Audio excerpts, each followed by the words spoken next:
3, dominate for 4 quarters. There's been a lot of growth of young talent on this team, but the place is here. The time is now to go on a title run, and so starters are finishing the game as far as you can to build the biggest lead possible. That'll do it for our pregame coverage. Kickoff is coming your way after this timeout. I'll be back with you all at halftime. Enjoy the first half, everyone. You're listening to Fighting Irish Football.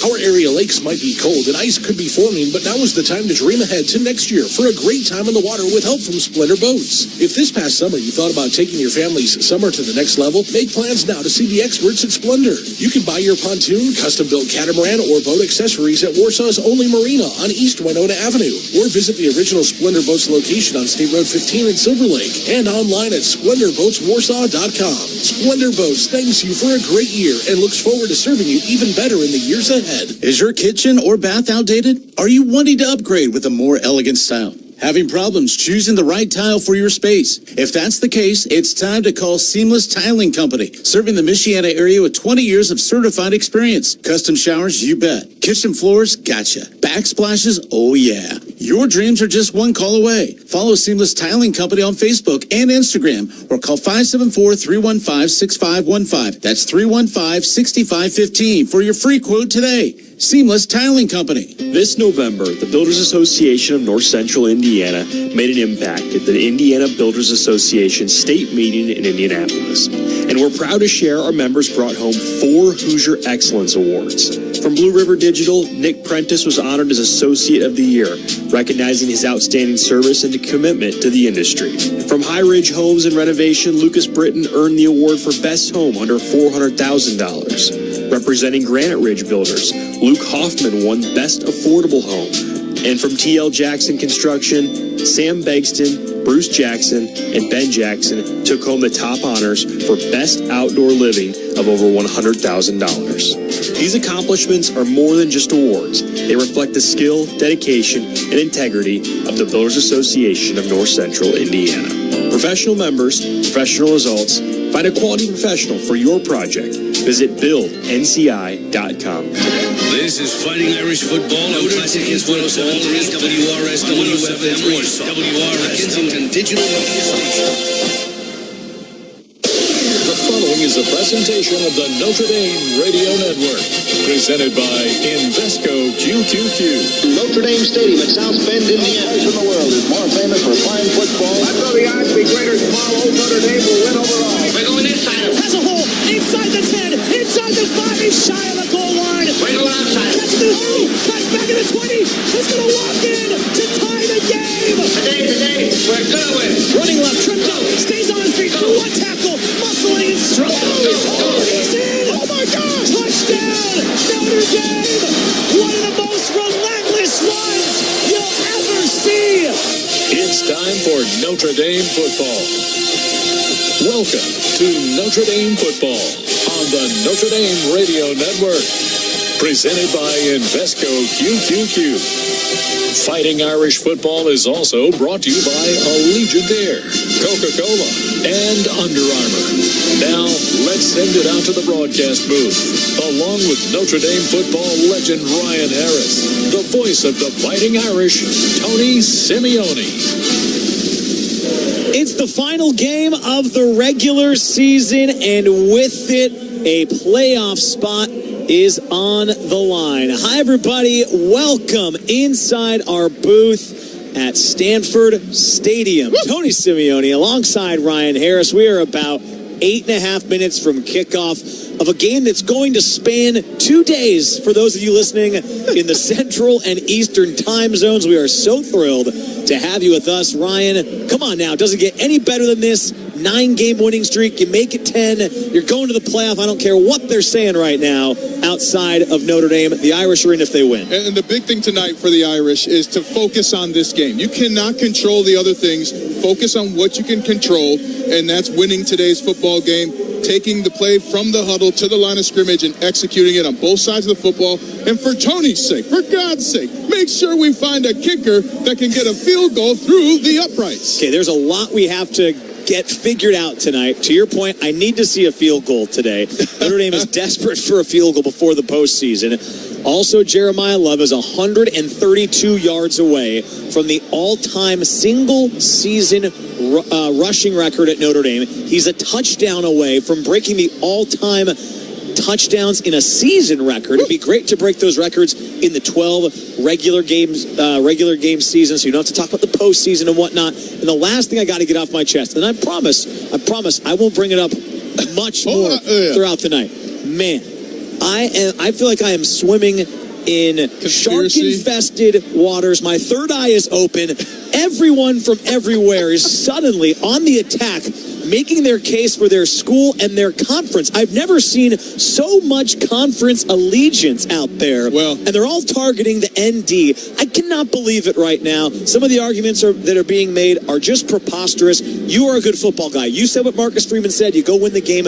Don't worry about everything else. But boy, I'm having a tough time doing that. Well, if I'm Pete Bavacqua, the athletic director, I'm saying, I wonder if we can send some cease and desist here for third-party tortious interference. I mean, this is a huge issue. You're not wrong. You are absolutely right. You can't have the Big 12 commissioner saying things like Utah belongs in the playoffs over Notre Dame. There's a defamation suit out there. He didn't say Notre Dame one time this year until yesterday. I mean, that kind of stuff is unnecessary, and frankly, it's illegal. It's against the rules of the NCAA to collude like that, to try and exclude Notre Dame. And all Notre Dame has done is win since losing 2 games by 5 points combined. Yeah. I mean, nobody else can say that. And oh, by the way, their defense just had a historic 6.5 minutes in football history, not college football history.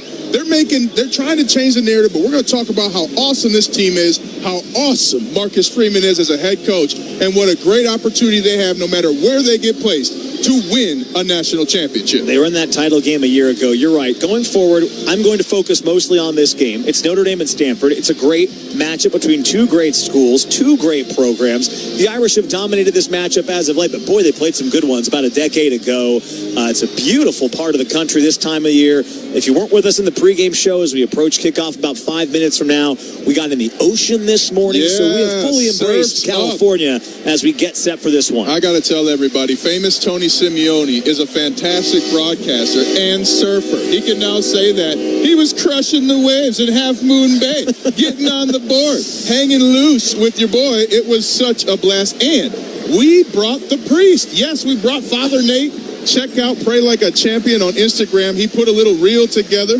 And, Tony, we took the team priest surfing. Yeah, it was an all-time morning. Shout out to Father Nate. Shout out to you for getting us out of our comfort zone. 9 hours ago. It's been a long day as the Cardinal have taken the field. This, I believe, is the latest kick time since at least 2002 was what I heard earlier today. Notre Dame traditionally does not play this late. This is a challenge for this team, Ryan, just because their body clocks, they flew over yesterday on Friday.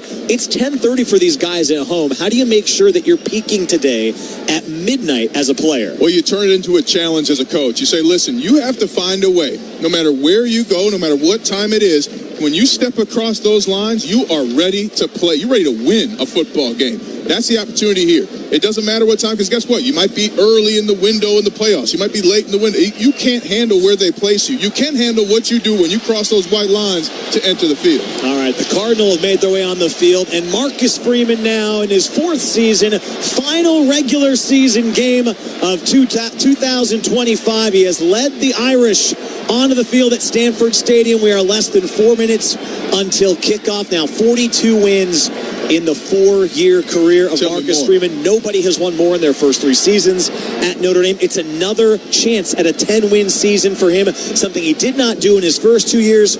He did it last year when they got to 14, and he's got a chance to do it again today by getting to 10 here against Stanford. What I love, too, is how he's built the team while winning. Mm-hmm. I mean, you have people jump into a game like Luke Talich and grow before your the depth at linebacker and safety on this team might never have been seen even from those historic Alabama teams. I mean, Marcus Freeman has had success, continued to work, continued to grow as a coach, and continue to grow his coaching staff. You can't ask for better in a head coach of your football team. The depth in the secondary was challenged last week when Tay Johnson was out with an injury to his hand. Or was it? And then Jalen Stroman came in and put on a show in the first 6 minutes, pick 6, then a blocked punt.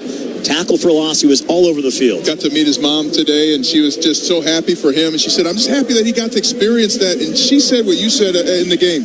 I was more happy that his teammates were so excited for him. And that's the kind of thing that if your mother is happy about your teammates, you're on the right team. You mentioned meeting Jalen Stroman's mom. I met Kingston Villiambarasa's mom. All right, guys, let's have a good game tonight. She's on a different side of the spectrum right now. He's out with an injury for the rest of the year. Let's quickly listen in on the coin toss. Tails. What do you choose? Tails. Tails is the call. Oh. ACC refs, right? Your boys, Tony. Your boys.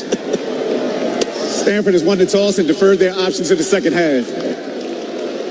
Okay, so Stanford defers. Notre Dame will start with the football. But just to follow up on that KVA point real quick, he's out for the rest of the year. Brutal injury last week. Unfortunate to see that. We talked about it in the pregame. We have to learn a lot. You said linebacker's really good. I think we've got to see it. We've seen it throughout the year, but you got to see who's going to fill that void, not just about tonight, but what it's going to look like hopefully 3 weeks from now, whether it's at home or on the road in the playoffs. I think that's Matt Faremo at the end of the day, but you're going to see a lot of Jaden Asbury and others. So there's going to be a lot of opportunity throughout this team, throughout a season, right? And let's be clear.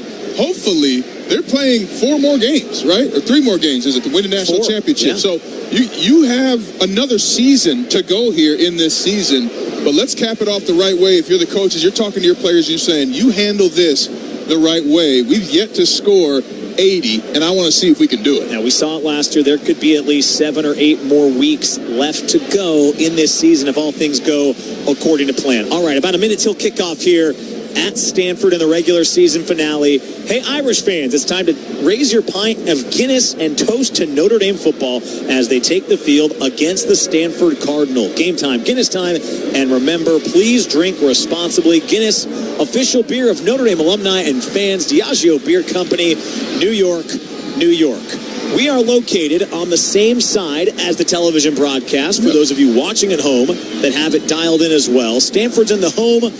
Cardinal tops with the white numbers and white pants. Notre Dame in the traditional road uniforms, the white tops, blue numbers, gold trim, gold pants, and man, on the West Coast, those golden buckets, they really look good glistening under the lights here at Stanford Stadium. Notre Dame after dark looks pretty nice. I'm just going to say it now to start this entire conversation. I want Notre Dame hosting Texas December 19th. 2025 in South Bend, Indiana. I just want them in right now. I'm seeing a lot of stuff. They're in the playoffs. There's no... How can the playoff committee be like, oh, let's just take $1 billion off the table and put Notre Dame somewhere else? Yeah. Absolutely not. Crazier things have happened, but okay. Notre Dame's 9-2. They've won 9 in a row, coming off a 70-7 win a week ago against Syracuse. Emmett Kennedy has it on a tee. He'll be kicking left to right. Jadarian Price awaits at his goal line, and it'll squib. Oh, it's off one of the up men. Loose at the 35. Great recovery. Matt Jeffrey dives on the football at the 35. That was an intentional kick by Syracuse off of one of the up men for Notre Dame, and great heads-up play by Jeffrey to jump on the loose ball. And it tells you that even the special teams are ready for anything, but you said it. Matt Jeffrey with an amazing play to start the game, completely aware. Didn't hit him, but he was still in the play enough to realize the ball was coming his way, and he jumped on it. That's exactly what coaches tell you to do. Just get on the ball. We'll take it from there. He didn't try and pick it up, secured the ball, and now the offense is on the field. Notre Dame will start at their own 34, moving right to left. Jeremiah loves the back to C.J. Carr's right. Only threw it 9 times in the blowout win last week. He'll drop and look to throw on the first play of this game. Hits Malachi Fields along the 40-yard line towards the Irish sideline. Shoved out of bounds after a pickup of 10. They're going to move the sticks for a first down on the first play of the game. And they're right back on the ball. I love this urgency. They want to score points tonight. They want to be efficient. I love it. Malachi Fields now, that's 39 consecutive games with a reception going back to his career at Virginia. Only had 1 last week for 12 yards as the Irish have 1st and 10 again at their own 44. Opening drive of the game, second play of the game's a run between the tackles for Love, puts his head down, plunges forward to the 46. It'll be just a 2-yard pickup and set up 2nd down and 8. There's plenty of time in this game, but you want to get that run early and often. And there, the backside, you still got to push upfield on the backside of a run. Unable to do that. So not much space for Jeremiah Love. Jeremiah Love now 130 yards away from the all-time single-season record at Notre Dame. Carr's going to stand in the shotgun with one receiver to the top. Everybody else bunched to the bottom. Love's to his right. On 2nd down and 8, Carr claps for the ball, gives it to Love, running left, stutter steps, trying to get all the way to the outside, still on his feet. Now he's ganged up on and taken down at the 45-yard line. Good work by the defensive grouping of Stanford. Matt Rose, the linebacker, was in there. He's an outstanding player for Stanford. 97 tackles on the year for Rose. And right now for Notre Dame, you got to get to a place where you're going to convert. The nation's watching right now, at least this first drive, and they're just not enough push from the center on to in that left side. They got to get some movement, this offensive line, and get it quickly. 4 receivers for the Irish, 2 each way on 3rd down and 8. Ball spotted at the 46. Irish need the Stanford 46 to pick up a first down. 2 receivers to the top of the formation. Play clock's at 2. Carr along the near hash takes the snap. He'll give it to Love. Running right. I'm trying to cut it across the far hash marks. Turns upfield. He's got the first down. Right at the sticks. Good work at the end of the run to lunge forward. Rose took him down, but not in time. It's 8 yards on a first down for Notre Dame. And how about a run on 3rd and 8 for a first down? Let's go. What a great play call by Mike Denbrock, the offensive coordinator. They've run a ton on 3rd and 7, 3rd and 8 recently, Ryan, because I think they've really been just committed to 4 downs. The other thing, too, it demoralizes the defense. If you have a 3rd and 8 and you run the ball. The ruling on the field of the runner reaching the line of game is under further review. I think he might be short. Sure. I'm watching the replay right now. I don't know, actually. He landed. When he landed, it looks like the ball is at the line of game. I think I would be shocked if they turned this into a 4th down. They'd also need enough obvious evidence to overturn it here. Right now, it's a first down right at the 46. The sticks were at the 46, but they gave him the first down. And here's the problem. This is the ACC refereeing crew, so this is going to take 7 minutes. Daryl DePerry is the referee today. Yeah, your boy. Well, you know what? My days, I did an admirable job throughout the year, sticking up for what I thought was a group of guys that have a tough job to do, and now you've got me. Was it me? I've been radicalized. Well, they did it to you with their actions, I'll tell you what. And I mean, and this is something where in the NFL, this is just a beep on the beeper. They still use the beeper. I actually want one now. Hey, text me if you want me to call you. They've got the digital first down now, too, right? But this is unnecessary. I've seen that they've just changed the marker to a 4 for 4th down. Is it possible he's short? And this is going to be a good test for Notre Dame, Ryan. They have not been good in short yardage on 3rd and 4th down this year. My problem is this. Stanford's defense just went back on the field. They know that he got the first down. Review, the runner was short at the line of game. And then the referee. Down. So you're saying that you think Stanford has secret communication to the ACC review booth? I mean, they were out there first. We can start as many conspiracy theories as you'd like tonight. It again is Notre Dame After Dark. I'll tell you what, too, and as many as body shots as Notre Dame's been taken from athletic directors you never heard of, maybe it's time we got on the soapbox and tested the microphone. Okay, so it's 4th down and a half yard. Notre Dame moving right to left, pistol set, offense is on the field. They need the 46 as Love is behind Carr. Ball spotted far hash. Now Carr jumps under center, takes the snap, quarterback sneak. Not a great first push. Love comes in from behind and gives him a shove, and they've got it spotted for a first down. Excellent finish by Love. As you said, Tony, came up just a push reenactment, but this time it's okay. Okay, so we've been on the field now for 2.5 minutes, and we've seen Notre Dame run 5 plays. They've only accounted for 19 yards. Well, I also like that C.J. Carr got under center. Hello. That's how the Seattle Seahawks and Sam Darnold are taking away the NFC West right now. Stanford showing a corner blitz on 1st and 10. Carr takes the snap. Here comes the blitz. They pick it up. Along the far hash, he steps up. Now he's in trouble. Hit at the line of scrimmage. Jay Green, who came on the blitz, got back to him at the line of scrimmage. It's no gain. And the first problem with that play is you called out the corner blitz before the ball was, a good 5 seconds before the ball snapped. You have to change that route if you're C.J. Carr, especially to your slot receiver facing a safety 12 yards off. That's a hitch or that's a stop route, and you're getting that ball out quickly. But I do love how C.J. Carr secured the football while getting tackled. Second down and 10. Notre Dame moving right to left. 11:15 to go in the opening quarter. Opening drive. No score between the Irish and the Cardinal.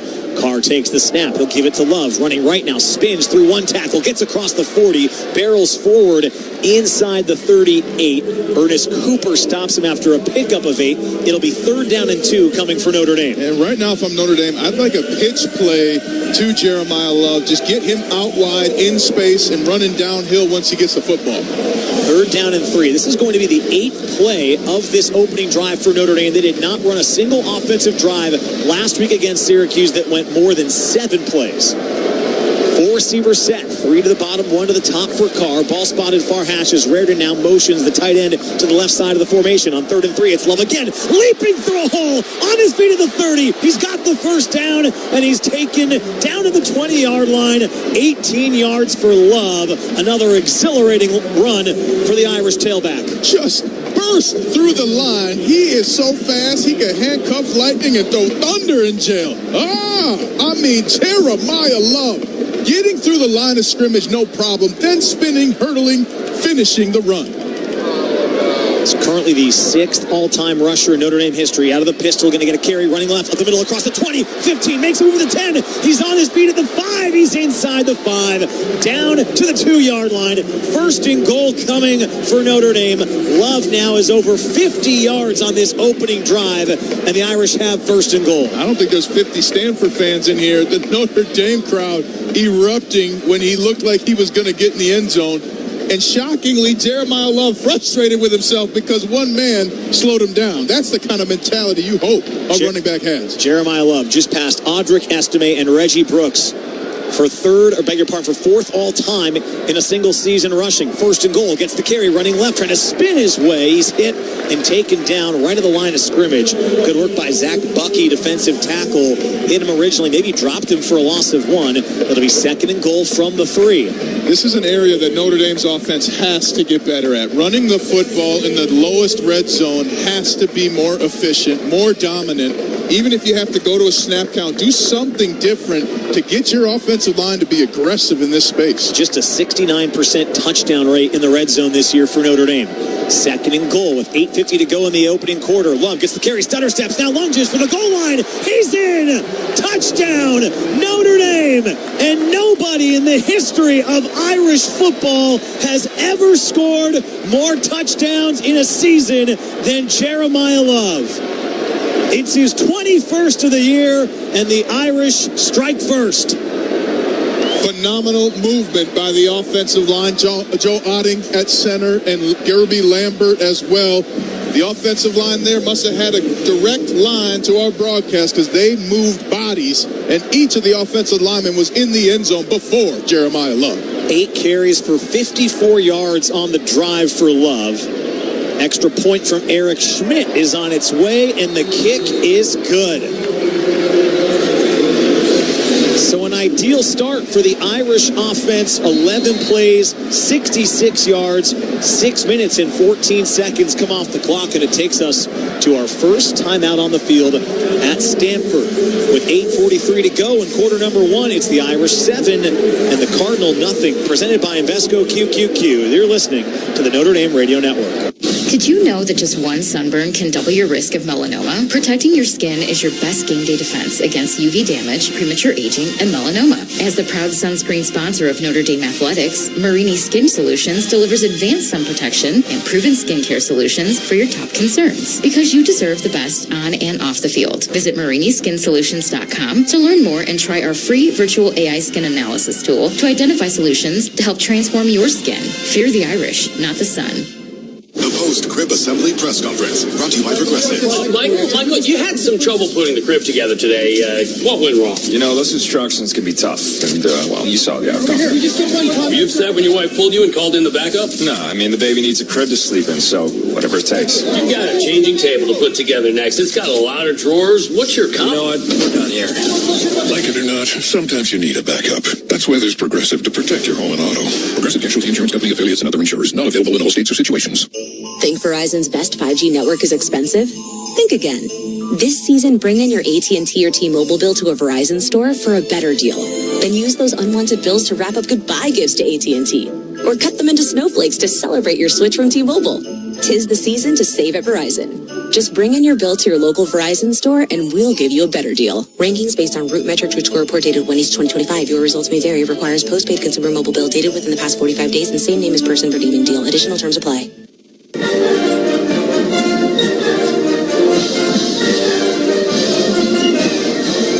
to go in the opening quarter, and the Irish have struck first against the Stanford Cardinal. They lead 7-0. Passionate fans and an ice cold Coca-Cola. Now that's a winning combo. Fan work is thirsty work. Enjoy a Coca-Cola. Going to be enjoying plenty of those Coca-Colas throughout the night, Ryan, to remain awake here. Now, my body clock has actually been shifted. I was in Las Vegas all week with the basketball team. Yeah. I'm good. You're coming off of Denver time. Yeah. So it's not too bad. Yeah, it's kind of like an East Coast feel out here for me. Yeah. Extra sleep. But it's got to be tough for those players right now. It's at almost 11 o'clock Eastern time, which is what everyone was living on until a day ago on that sideline. And my bigger point, though, as an organization, as a football program, to me, you stay here tonight in Palo Alto. You stay, even if you let the kids see their families, but like, you stay at a hotel tonight. Let me tell you what your team's not doing. Sleeping on a plane. And let me tell you what time you're landing in the Eastern time zone. 4:30 at the earliest, right? So, I mean, you're looking at a 6 a.m. arrival with no sleep. Even later than that. I mean, you just, to me, as an organization, to keep your guys healthy and in optimal rest, you stay home, you stay at the hotel a second night, you let them reward them with the finishing of the season, and you get on that plane tomorrow morning, 11:30 a.m. Jeremiah Love carried it 8 out of 11 times on the opening drive. Notre Dame methodically worked their way down the field, and they have the opening points. Stanford set to get their hands on the football for the first time today. Eric Schmidt drives one end over end. It's returnable. Going to be brought back by Caden High, left to right across the 10. He takes down across the 20, tripped up just shy of the 25-yard line at the 21. Look who it is. Luke Talich in on a special teams tackle for Notre Dame, and the Cardinal will bring out the offense. And when you can have starting caliber players on your special teams, you are going to dominate. So I just really want to celebrate the Notre Dame coaching staff again for putting great personnel and changing personnel throughout the season to find the right group in every situation. Elijah Brown, quarterback, played 3 games last year, then redshirted, completing 62% of his passes. Gets a chance to go under center here to begin the game. On the near hash, Stanford going left to right in quarter number 1. They'll turn and hand the ball off on the first play of the game for Stanford. It's a run between the tackles. It goes for 2 yards. Cole Tabb gets the carry, and it's going to be 2nd down and 8 after a pickup of 2. And Joshua Burnham just bent the tight end over backwards. Benji Blackburn right at the pile. So this Notre Dame defense starting the game physically dominating, and I love that Jared Dawson is in there at defensive tackle. Burnham, as you mentioned, has been really strong over the course of the month of November. 5.5 tackles for loss coming in. Is on 2nd and 8. Brown going to give it on a jet sweep. Running left, this is Bryce Farrell trying to cut it along the far hash marks. He's hit by Burnham again, who's in on the tackle. First 2 plays, 40 and White is in the mix, and it's going to set up 3rd down. And just a dominant performance to start here by Notre Dame, and now you really want to execute the situation. And with this defense, it's either knock the ball down, sack the quarterback, or get the interception. Those are the only 3 options on 3rd down against Notre Dame so far these last few games. They spotted the ball just shy of the 25, so they're going to call it 3rd down and 6.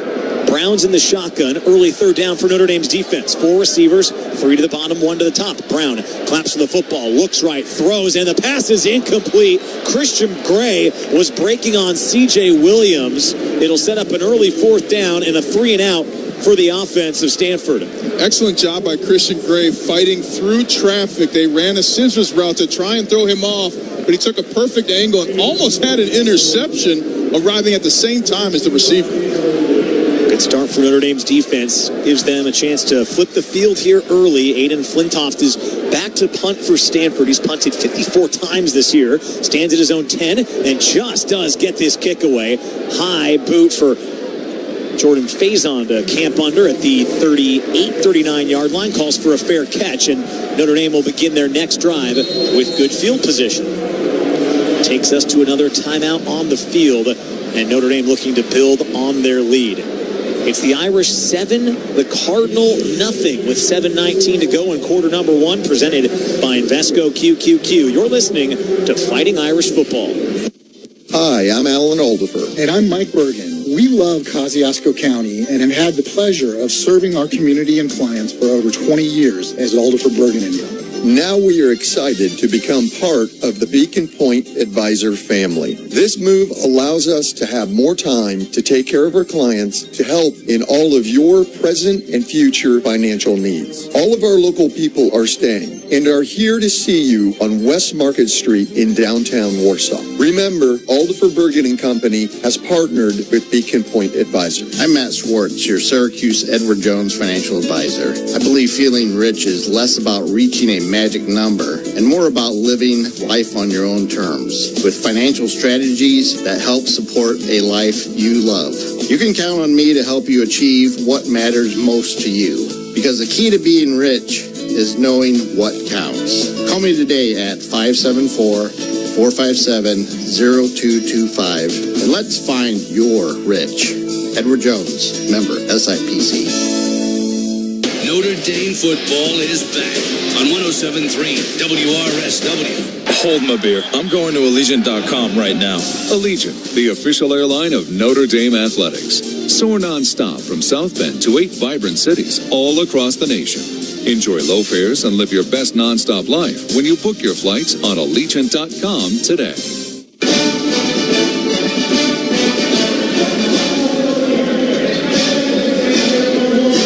Notre Dame leads 7-0 around the midway point of quarter number 1. 7 minutes and 19 seconds left as the Irish are set to get their hands on the football again. Dick's Sporting Goods believes that sports have the power to change lives. This belief, which reflects the principles on which the company was founded, continues to guide Dick's today. We hope that you enjoy the game. Tony Simeone with the Super Bowl champion, Ryan Harris. Happy that you're with us for this regular season finale for Notre Dame. I'd say so far a perfect start to this game, Ryan. 11-play scoring drive capped off by Jeremiah Love's 21st touchdown of the year, and then the defense forces a quick 3-and-out against Stanford. And you're also 2 for 2 on third down right now if you're Notre Dame. You got some situations in that first drive. You ran the ball about the formula you want to use the rest of the way towards a championship. You got to be effective running the ball, and they were effective running the ball on second down in that low red zone. So a great sign of the aggressiveness and the play calling that you want to see to win a championship. Notre Dame's going to start this drive at their own 39, moving right to left. Love accounted for 54 of the 66 yards on drive number 1. He's back out to start this drive. Came into the game needing 132 yards to break the all-time single-season rushing record. Okay, quick math. That means he needs now just 78 yards to go. Okay. Yep.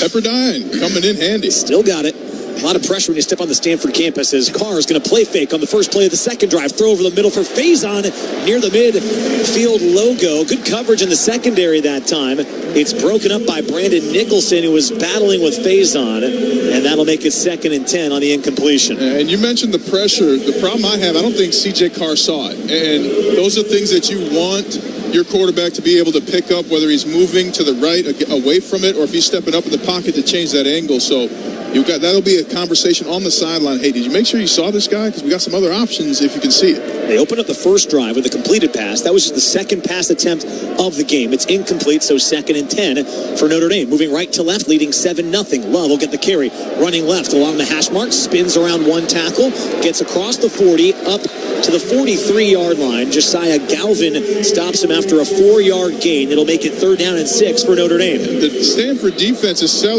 Jeremiah Love is down.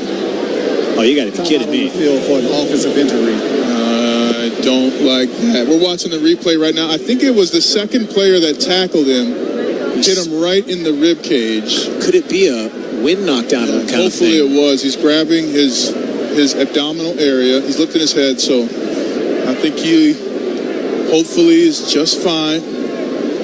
Oh, my goodness. The one game you didn't bring the Tums, Tony. The one game. This is kind of the ultimate concern in a game like this, is Marcus Freeman's out there with Jeremiah Love as the athletic training staff is working on him. He looks frustrated. Yeah, he looks like he's in pain when he sat up. This is not what you want to see.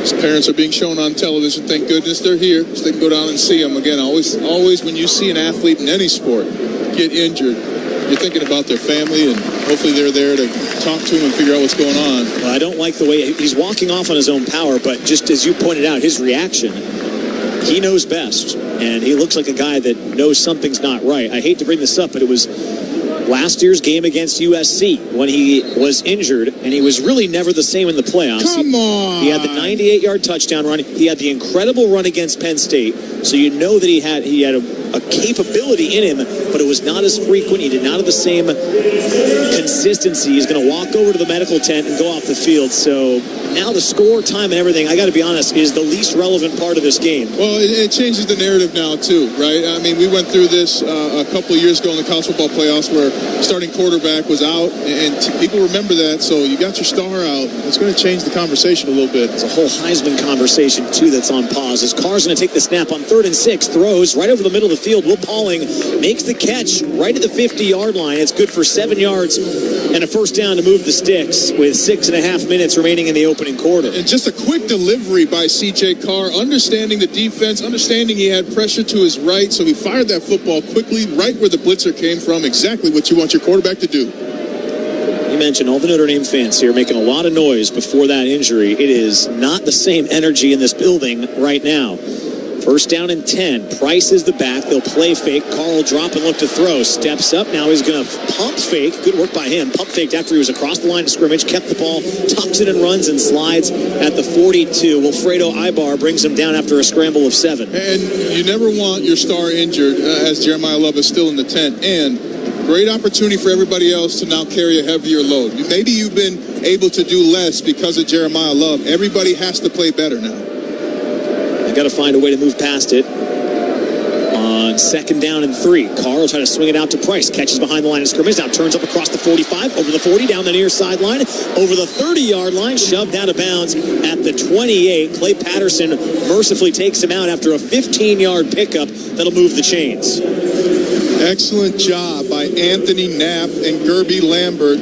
Left tackle went all the way past the numbers to widen the hole, and Jadarian Price just weaving back up the numbers to get that big yardage. 5 minutes, 10 seconds and counting left in the opening quarter. It's Notre Dame 7, Stanford nothing. Second drive of the game for Notre Dame. Carr's in the shotgun along the near hash. Irish move right to left with 2 receivers to the top, 1 to the bottom. They'll give it to Price, running right along the far hash marks, turns upfield, spins out of 1 tackle and gets down to the 25. It'll be 3 yards on first down before Notre Dame is stopped. It'll be 2nd and 7. And I love the wide zone, forcing everybody on that defense to run. That's going to wear them down, and it's training your linemen how fast you have to move to try and widen that whole front side. Okay, I'm looking out at the tent right now. Jeremiah Love is out of the tent. Helmet still on his head. Okay. Kind of halfway on, halfway off. Okay. Good to see he's still on the field. I imagine lots of conversations right now about what the plan is next. 2nd and 7. Pistol set. Price gets the carry.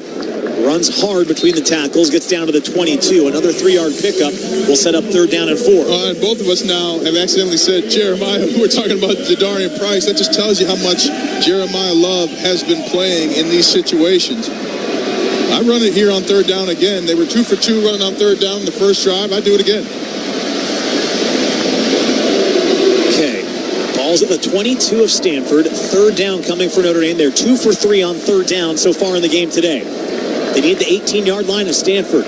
Play clock's at 10 with 3 receivers, 2 left and 1 right for Carr. They'll run it with Price up the middle, trying to bounce it out to the left, and he's stopped. Just a pickup of 1, maybe no gain. Ernest Cooper got to him first. 21-yard line. Boy, oh boy, this is a great spot for a field goal, Ryan. Come on. I was saying Tony's happy. He wants a field goal, but I don't think Marcus Freeman's going to give you that opportunity. No, if you run it on 3rd and 4, there's no way you're thinking field goal on 4th and 3. And that play had Jadarian Price just stayed front side. It was wide open. Okay, 4th down for Notre Dame. They are 50% on 4th down this year. They picked up their 1 first down earlier today. Shotgun for Carr, 4 receivers, 2 each way. Claps for the ball and looks to pass. Carr going to throw out of the backfield to Price. Makes the catch at the 20. First down as he's down the sideline. Takes it all the way inside the 10. It's a first down for Notre Dame and first and goal upcoming after a 14-yard connection from Carr to Jadarian Price. A perfect if-then play by C.J. Carr. He saw the blitz coming from the left. He walked up the offensive line, changed the play, and knew right away that he was going to go to Jadarian Price, but kept his eyes downfield for a split second to create that space on the left for Price to get the first down. Jeremiah Love is on the sideline, helmet now on. He's standing behind Jaywan Sider, the running back coach. Great sign. First and goal from the 8-yard line. Carr going to give it to Price, running right, trying to get to the outside. Still on his feet at the 10. Far numbers, cuts inside the 5. Still on his feet towards the goal line. He's shy. Second down and goal coming for Notre Dame after an inspired run by Jadarian Price earns them 5 yards. And a total breakdown on the offensive line. That run was all Jadarian Price. 2 defensive tackles wide open, untouched in the backfield. They go no huddle here. After going from one side of the field to the other, it's second and goal. Carr's in the shotgun, far hash. Price the back, gets the carry, running up the middle, runs into one man, lunging for the goal line. He's in. Touchdown. Jadarian Price, and the Irish lead 13-0. Each back is into the end zone in the opening quarter. Jadarian Price just had a one-legged touchdown after Thanksgiving. Come on, man. What a powerful run. Excellent block by Eli Raridan. And then a hoppy to a touchdown. 1:53 to go in the opening quarter. It's 13-0, and Eric Schmidt is on for the extra point for Notre Dame. Can't be upset that they didn't give you a field goal now. No, not upset. We just need to see one at some nonplussed, point. as you'd say, just nonplussed. Eric Schmidt, extra point is good. Notre Dame now has seen Jadarian Price and Jeremiah Love score a touchdown in the same game 15 times. Whoa. Just remarkable what those two have done in their time together in the backfield at Notre Dame. 1 minute, 53 seconds to go, and the Irish lead by 2 touchdowns in the opening quarter. It's Notre Dame 14, Stanford nothing, presented by Invesco QQQ. You're listening to the Notre Dame Radio Network. All right. It's a beautiful day for football here at the stadium, and we're just about ready for kickoff. Score 0-0. And suddenly, I'm in the mood for a Coke Zero Sugar. Real Coke taste, zero sugar. Now that's a winning combo. Yeah, crisp, refreshing. That hits the spot. When it comes to great taste, Coke Zero Sugar's always on the scoreboard. Coke Zero Sugar. Real Coke taste, zero sugar. It takes hard work to be the best in the game. Planning, commitment, resilience, sweat. That's why Old Dominion Freight Line, the #1 national LTL carrier for quality, works hard to be the best in the game and is proud to support those striving to be the best in theirs. Old Dominion Freight Line, official freight carrier of Notre Dame Athletics, helping the world keep promises. Game day starts long before kickoff. It starts with the playlist, the cooler, the bottle that sets the tone. That's where Teeling comes in, the official Irish whiskey of Notre Dame fans. Crafted with a shared Irish heritage and spirit of excellence and progress. Made in small batches, full of big flavor, and honored as the world's most awarded Irish whiskey. When it's time to toast the team, don't bring just anything. Bring the whiskey that shares your values. Teeling. Drink responsibly.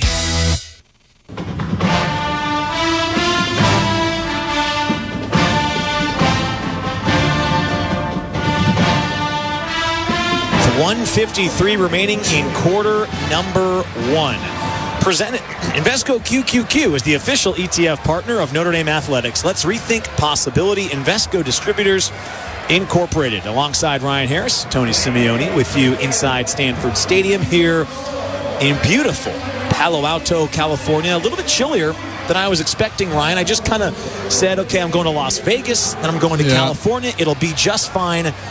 I prepared enough for tonight, but not my best work. Yeah, you got to get the Aurora heated vest for the parents out there for the win. But, you know, it's all, you were dipping in the ocean at about 9:30 this morning, and So your body's been chilled out. And I think that's my first wetsuit experience, by the way. But that's one of the secrets of in the NFL. In those cold weather games, you get a neoprene wetsuit. You cut the sleeves off, and you are cooking in there, no matter what the temperature is. Yeah, it was felt like a glove. I will say, though, one of my teammates, we had to get on him. He had a 5X scuba suit. Have you ever seen, like I told him, I said, how many people had to put that suit together at the same time? A 5X scuba suit. Wow, more power to him. Good for him. The largest man you've ever seen, and he looked like a penguin. Notre Dame coming off their second scoring drive. It is about style points today. And before everybody goes to sleep on the East Coast, good thing Notre Dame scored on their first 2 drives and forced a 3-and-out. About a perfect start, outgaining Stanford 127-4 to begin the game. Yeah, Notre Dame's just dominated on both sides of the football and special teams with an immediate first play of the game. They got tested. So while everybody's staying up, give a shout out to our parents, Solar Kev, my mom Kate, staying up late, St. Paul, Minnesota, huddled around the radio like the olden days. I think Bob and Linda, Melinda's probably asleep, but Bob is probably awake listening to this game, as this will be a fair catch in the end zone. Hi, Bob. Really snowy in South Bend, so they're hunkered down. And Johnny in the studio just got back from the Bahamas. I think he threw his flip-flops away in frustration.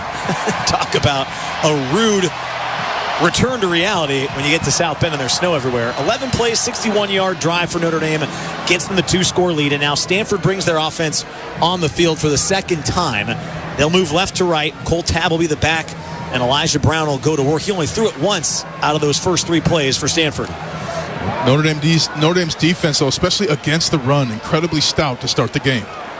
Allowing just 100 yards per game on the ground this year. Pistol set as Brown takes the snap. Looks right, now throws over the middle. Pass is caught. There's Stanford's first down of the game.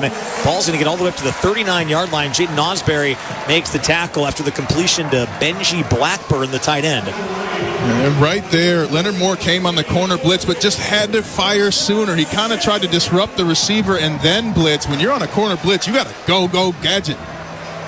Pass is complete rather to Sam Roush, other tight end, makes the first catch of the day for Stanford. So Cardinal are on the move, 1:20 to go in the opening quarter as Brown stands in the shotgun, takes the snap, looks right, throws again for Roush, in and out of his hands. Leonard Moore was sprinting into coverage along the near sideline. It's incomplete and 2nd and 10. I'm impressed by Brown. He got the ball out quickly. He's got a little zip to that football.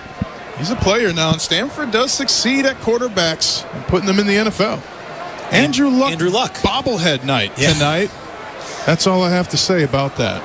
Andrew Luck, the new GM here, trying to build this program back up to where it was while he was here.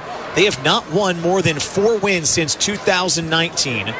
They won 10 or more from 2010 to 16. They had it rolling here for a while. So they're going to call early timeout here. Stanford.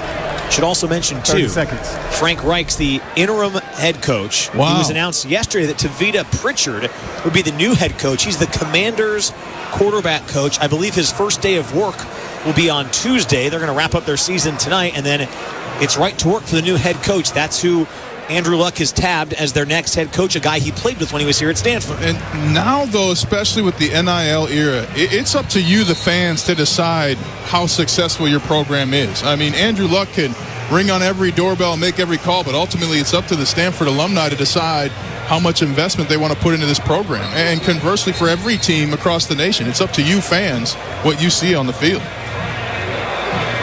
Out of the timeout, it's going to be 2nd and 10 for Stanford. Going left to right. Brown's in the shotgun. Tabb is the back to his left. Takes the snap, gives it to Tabb. Running right along the near hash marks. Gets a few. Jaden Osbury, good tackle. Able to bring him down by his ankles at the 44. It'll be 5 yards and make it 3rd down and 3. And some valuable experience for Osbury. He's got to become a little bit better at those one-on-one tackles. More body tackles than arm tackles, but there with an arm tackle, getting the runner down. 3rd down and 5, rather, for Stanford, as Champ Hampton is in the game for the first time. He's the back to Brown's right. 45 seconds left in the opening quarter. Notre Dame leads 14-0. Brown along the near hash mark takes the snap. Here comes the blitz. Looking left, airing it out deep down the far numbers. He had a man, C.J. Williams, with a step on Christian Gray, but he overthrew him by about 5 yards, and it's incomplete to make it 4th and 5. And those are the kinds of plays, if you're Stanford and you want to compete in this game, you got to hit those. You're not going to get an opportunity like that where you fool Christian Gray and just didn't connect. Yeah, he had him in.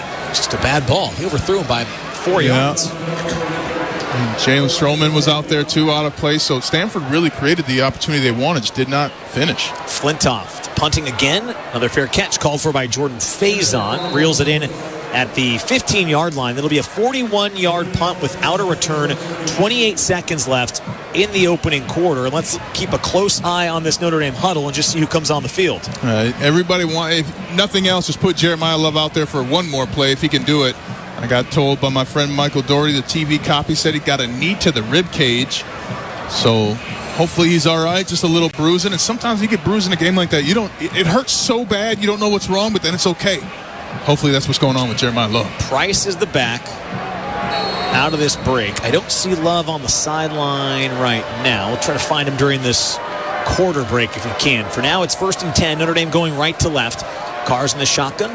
Claps to the ball and gives it to Price. Running between the tackles. Runs into a wall. He's taken down by Ernest Cooper with help from others after a 1-yard gain to the 16-yard line. That could be the final play of the opening quarter. And again now, an opportunity for Notre Dame to create some hesitancy on the defense by trying to make them jump off sides. Looks like they're going to try it, Tony. Yeah, that's what we saw against Pittsburgh. Clock's at 4. Free. Carr in the shotgun. Claps for the ball. They don't jump. And so they won't snap the football. And also, your offense did not jump. So they executed the situation. That's a plus for everybody because there's no play there, and you cannot move. Okay, that's the end of the opening quarter, and Notre Dame has a 2-touchdown lead. 15 minutes in the books, and it's the Irish 14, Stanford nothing, presented by Invesco QQQ. You're listening to the Notre Dame Radio Network. This holiday, Verizon is helping you bundle up incredible gifts and savings. You'll get the latest phone with a new line on My Plan and a brand new smartwatch and tablet. No trade-in needed, even on our lowest price plan. That's 2 gifts for your family and 1 for you. Or 2 for you and 1 for someone else. Or 3 gifts for you and only you. Either way, you save big on 3 amazing gifts at Verizon. All on the best 5G network. Visit Verizon today. Rankings based on Root Metric Truth Score report dated 1/8/2025. Your results may vary. Service plan required for watch and tablet. Additional terms apply. He's got the speed. He's got room. He's going to score. No one gets you closer to the game than Sirius XM College Sports Radio. For the win. Got it. Let's go. Tune in for news, talk, and analysis from the offseason through regular season and into the postseason. We've got your team covered anywhere you go. Deep to center field. Oh, it's gone. Get a free trial at SiriusXM.com/College Sports Radio 2025. Some people just know they could save hundreds on car insurance by checking Allstate first. Like, to check that your seats aren't in the visitor section first, before buying tickets. I'm so excited for this game. I can't believe you got us tickets. Me too. Wait, are we on the wrong side? Yeah, checking first is smart. So check Allstate first for a quote that could save you hundreds. This is going to be a long game. You're in good hands with Allstate. Savings vary, subject to terms, conditions, and availability. Allstate Fire and Casualty Insurance Company and Affiliates, Northbrook, Illinois.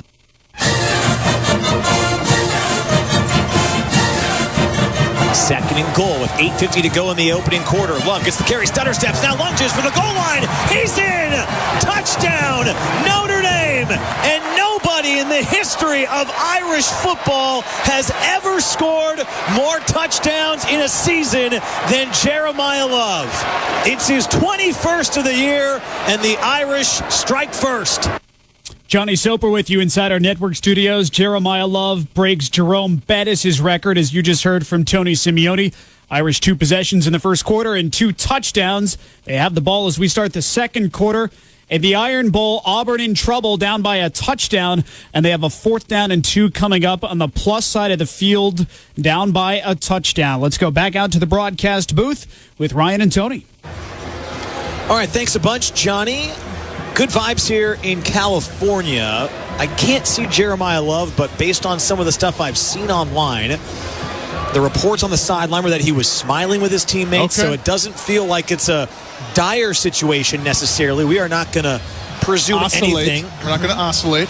But I would say based on what we saw on the field in the immediate aftermath of the tackle that left Jeremiah Love on the field for a few minutes, it didn't look great. seems like it's getting better. Notre Dame's played a very good game so far. They have 12 minutes and 12 seconds of possession time already through the first 15 minutes of this game. They had just 18 minutes and change of possession time last week against Syracuse because of all the defensive and special team scores. Historic touchdowns. And they have a chance here to, I think, really make a statement here in the second quarter. This is what you got to do. You got to win this game big in the first half because you know there's people that say they watch college football that are going to sleep at halftime tonight. And the big thing is you got to prove if you're Notre Dame that you're this good even without a Heisman Trophy candidate in Jeremiah Love. You want to show that you have the talent and the depth. The big question always with Notre Dame, do you have the depth? We can see the talent, but do you have the depth? Great opportunity to show it right here tonight. I want to correct the record. My mother texted me during the break. She is awake. Don't you ever say your mother's sleeping again. Yeah, she's wide awake. Right now, you have Auburn marching across about the 35-yard line of Alabama. See if they can get it done. It's 2nd down and 9 for Notre Dame to open the second quarter. C.J. Carl play fake. Look right. He has pressure in his face. In trouble. Tries to get it away. Throws it into the turf. They're going to have a case for grounding here, but I think they're going to call it incomplete. Yeah, I think that was an intentional grounding call. It still might come out, but I'm not sure it got back to the line of scrimmage. Get to the line of scrimmage, and he did not break the plane. He did step up. The problem is he had Eli Raridon wide open. Wow. And should have just thrown it quickly, floated it over his shoulder, and that's a reception. So he's just got to pull the trigger a little quicker there on that play. 3rd down and 9 for Notre Dame from their own 16. They're going left to right here in the opening quarter. They lead 14-0. 4 receivers for Carr. 3 to the right, 1 to the left as he takes the shotgun snap. Looking right, scanning back left. Now he turns over his shoulder, rolling left towards the far sideline. Throws down the sideline. Jump ball for Fields. He caught it, but he's out of bounds near the 40-yard line. Along the Irish sideline, he did bring the ball in, but it's incomplete. Gabe Kaminsky was in coverage. And as a result, it'll set up 4th down. And just not enough protection there. And really 4 vertical routes that need to kind of show the defense by slanting one way or another. And that's the problem with 4 vertical routes on the 3rd down. It takes a long time for those routes to develop and lets the defense sit there and not show you what they're doing.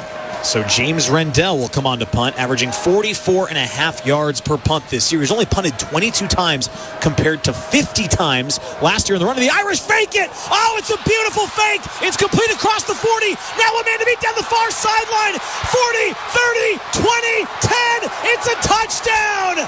Luke Talich scores on special teams. 84-yard fake punt. And the Irish have scored again. Unbelievable. I love the play call. Joshua Burnham takes the snap and then throws the ball to a streaking Luke Talich. His 2nd touchdown in as many games. Wow. Marty Biaggi in his bag of tricks once more. They fake it from their own 16. That's what a playoff team looks like. Saw it all year last year in the biggest games. They're not scared to fake it from anywhere on the field. Extra point from Schmidt is good. And how about the 3rd phase showing up for Notre Dame again? Just like hockey, special teams matters. Wow, direct snap to Josh Burnham, of all people, in the backfield. He runs forward about a step or 2, throws it to Talich, who catches. All he had to do was beat the return man, and he beat him down the far sideline. And the Irish now lead 21-0. 14:33 to go, not even a half minute in to the second quarter, and Notre Dame has the lead. Presented by Invesco QQQ, this is the Notre Dame Radio Network. All right. It's a beautiful day for football here at the stadium, and we're just about ready for kickoff. Score 0-0. And suddenly, I'm in the mood for a Coke Zero Sugar. Real Coke taste, zero sugar. Now that's a winning combo. Yeah, crisp, refreshing. That hits the spot. When it comes to great taste, Coke Zero Sugar's always on the scoreboard. Coke Zero Sugar. Real Coke taste, zero sugar. Bank anytime and anywhere with Credit Union One, the official banking partner of Notre Dame Athletics. Manage your money easily with CU1's free checking account that offers no monthly fees, convenient digital banking, a highly rated mobile app, and access to more than 90,000 surcharge-free ATMs nationwide. Plus, you can show your Irish pride every time you pay with one of 3 Notre Dame debit card designs. View full disclosures at cu1.com/free checking. Federally insured by NCUA. Go Irish. Sound familiar? At Mattress Firm, we understand there are many problems that can keep you up at night, like snoring, aches and pains, or sleeping hot. Our sleep experts have the unrivaled know-how to match you with a mattress that can help. And now at Mattress Firm, save up to $700 plus get a free adjustable base with select Sealy mattresses. For the great sleep you deserve, visit Mattress Firm. We make sleep easy. Restrictions apply. See store or website for details.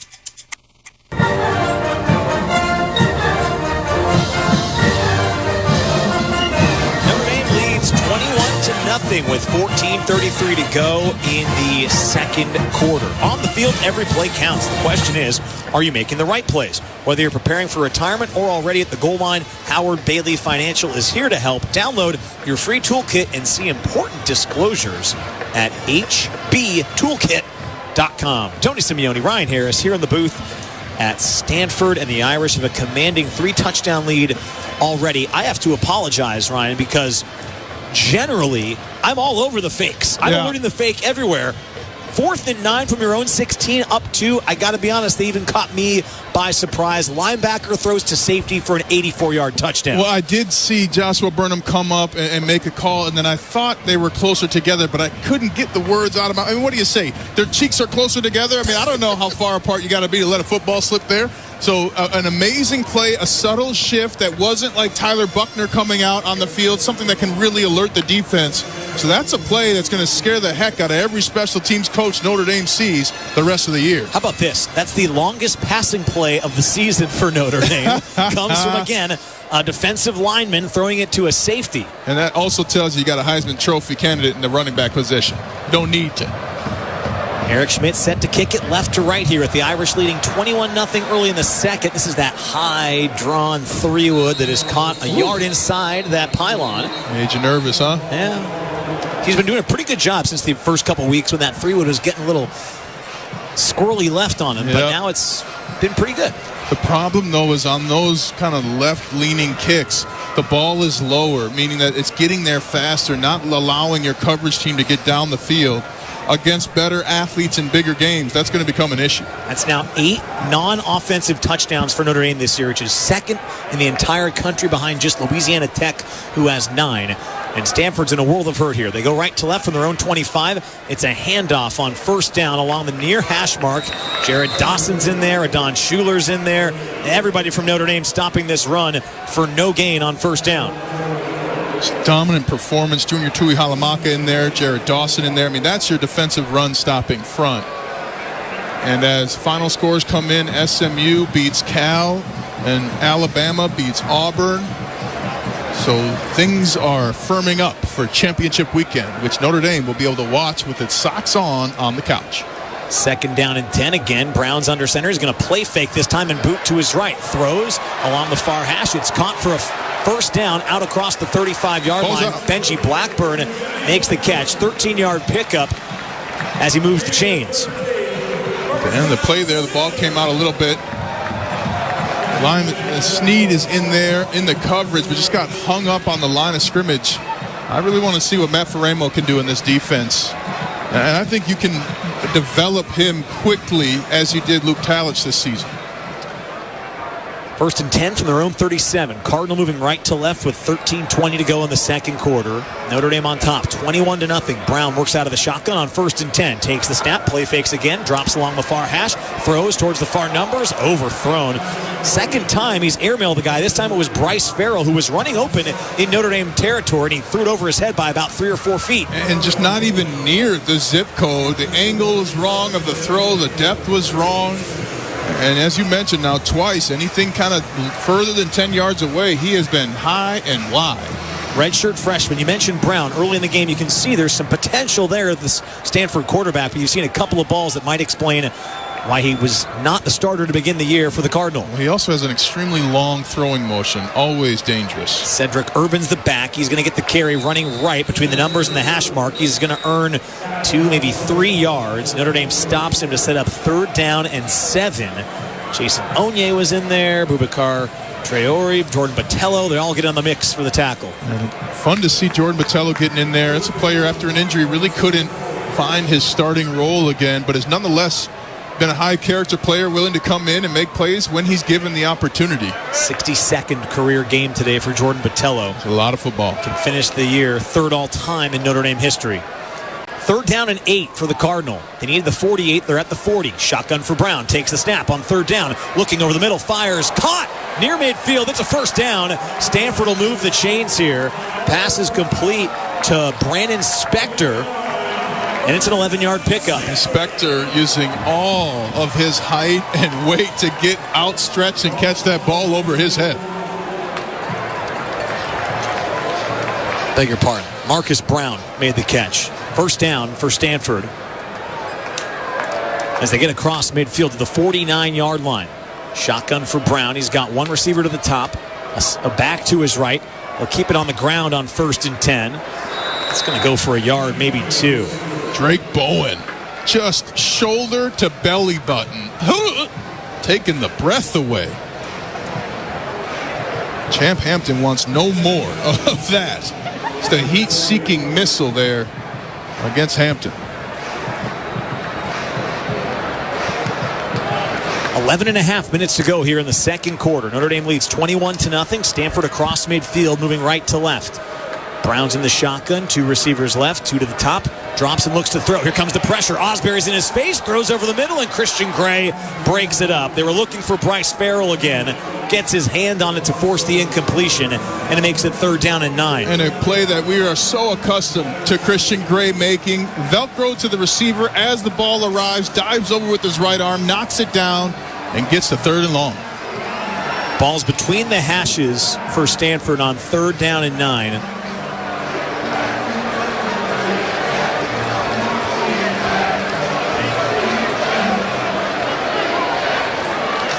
Stanford's 1 for 3 on 3rd down today. You can hear the defense chant by the fans at Stanford Stadium. Brown takes the snap. Again, they blitz. Throws complete to the near side of the field, but it's going to go for a gain of 1 at the most. Great coverage by Devontae Smith.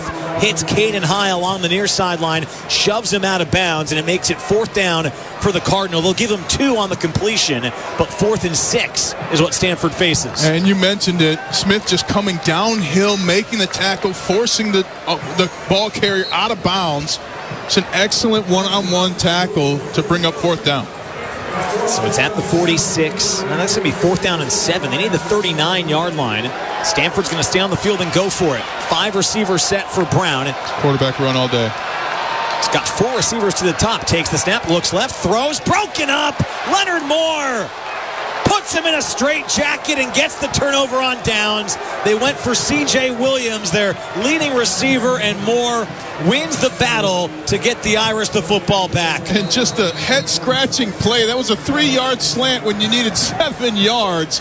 But Leonard Moore, with the left arm, cutting across the chest and hands of the receiver to knock it down. Yeah, to your point, even if it's complete, it's a turnover on downs, and Notre Dame gets the ball back either way. The most Stanford play on 4th and 7 ever.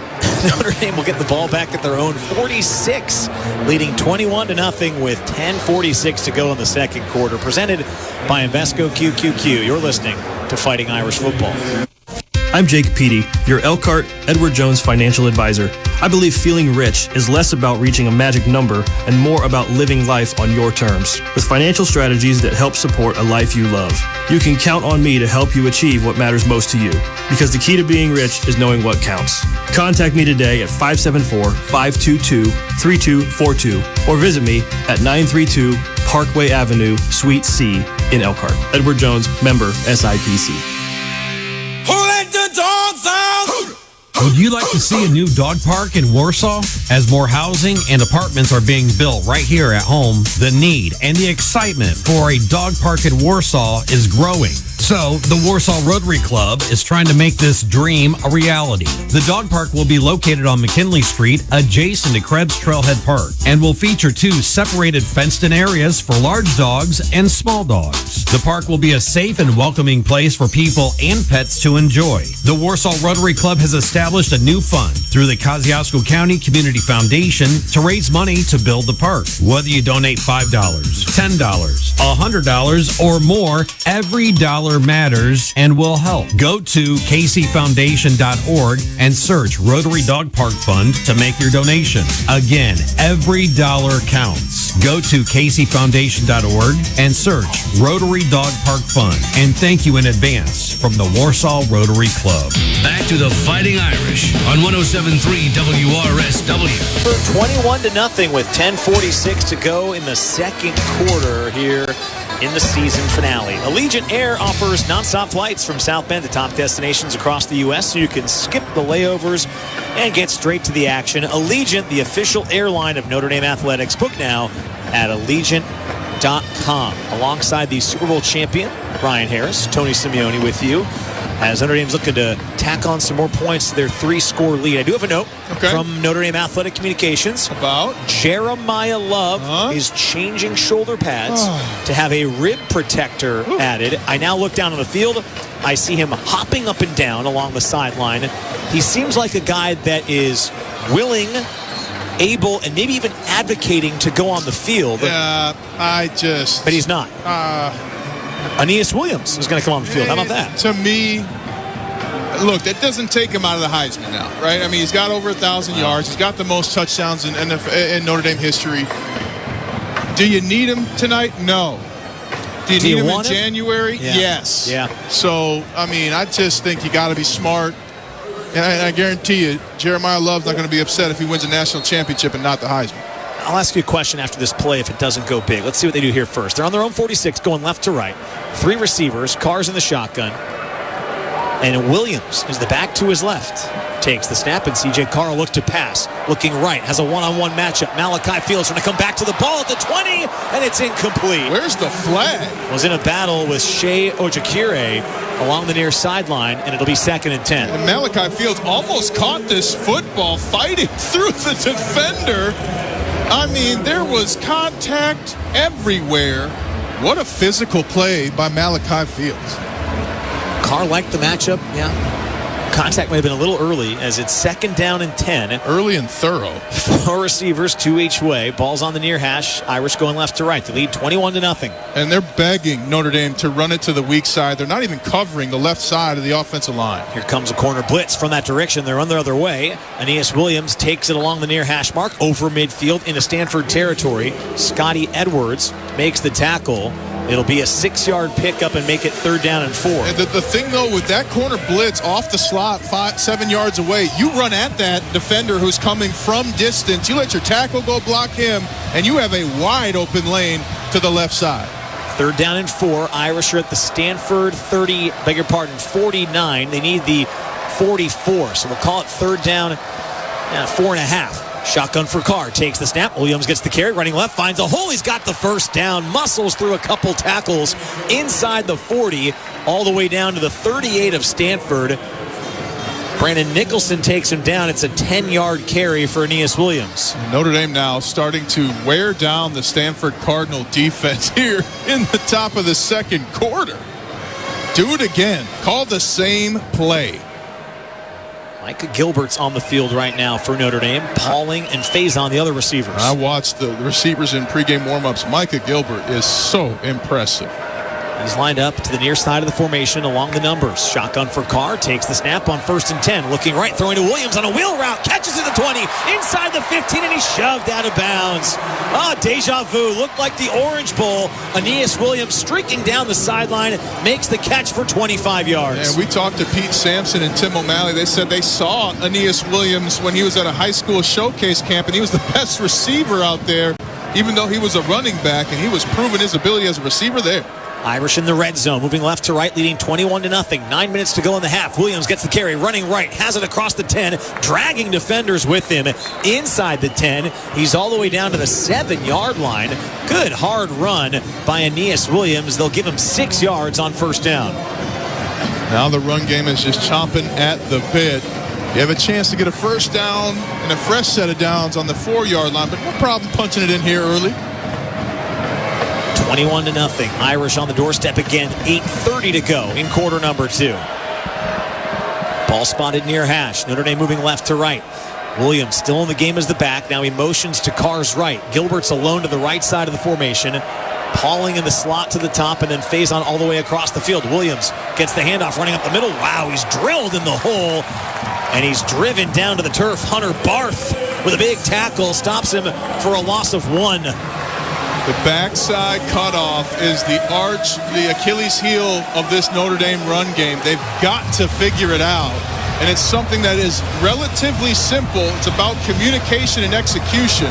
But you got to be able to blitz people threatening your A-gaps. Just noting this, Malachi Fields went up for that jump ball. Hasn't been on the field since that incompletion. Just want to keep an eye out for 0 the next time he's out there. 3rd down for Notre Dame. Shotgun for Carr, throws right. Reardon makes the catch at the 5, stays on his feet down the sideline, tiptoeing it. Might have enough for a first down. He's shoved out close to the marker around the 3-yard line. This will depend on the spot. Yeah, he's got it. And it's a first down. Let's go. 1st and goal. Great work by Reardon after the catch. Did not have the first down, but he ran through one tackle and stayed along the sideline. And they're on the ball quickly for 1st and goal. Carr takes the snap. Gives it to Williams, running left, diving for the end zone. He's in! Touchdown, Notre Dame! Aeneas Williams has the 4th touchdown of the game for the Irish. It's the 3rd for the running back room, and Notre Dame leads by 4 scores. All set out by Eli Reardon's tougher-than-you catch and run to get the first down. Everything is working for Notre Dame offensively.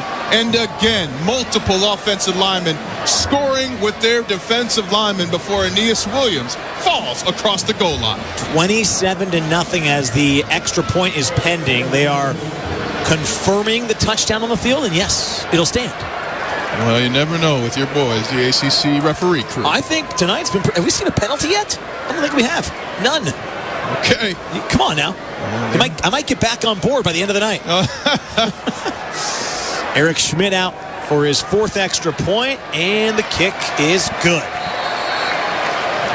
Total dominance by the offense so far tonight. 3 offensive touchdowns, 1 special teams touchdown, and the defense so far has protected the Goose. 7:26 to go in the 2nd quarter. It's the Irish 28, the Cardinal nothing, presented by Invesco QQQ. You're listening to the Notre Dame Radio Network. In football, changing the game begins with rethinking it. Like rethinking how players work on their game with wearable tech, advanced analytics, AI, and more. The same innovative thinking that changes the game could change your portfolio. Invesco QQQ gives you access to the innovators who are rethinking the world. Invesco QQQ, the official ETF of Notre Dame Athletics. Let's rethink possibility. There are risks when investing in ETFs, including possible loss of money. ETFs risks are similar to those of stocks. Investments in the tech sector are subject to greater risk and more volatility than more diversified investments. Consider the fund's investment objectives, risks, charges, and expenses before investing. Visit Invesco.com for a prospectus with this information. Read it carefully before investing. Invesco is not affiliated with Notre Dame Athletics. Invesco Distributors Inc. It takes hard work to be the best in the game. Planning, commitment, resilience, sweat. That's why Old Dominion Freight Line, the #1 national LTL carrier for quality, works hard to be the best in the game and is proud to support those striving to be the best in theirs. Old Dominion Freight Line, official freight carrier of Notre Dame Athletics, helping the world keep promises.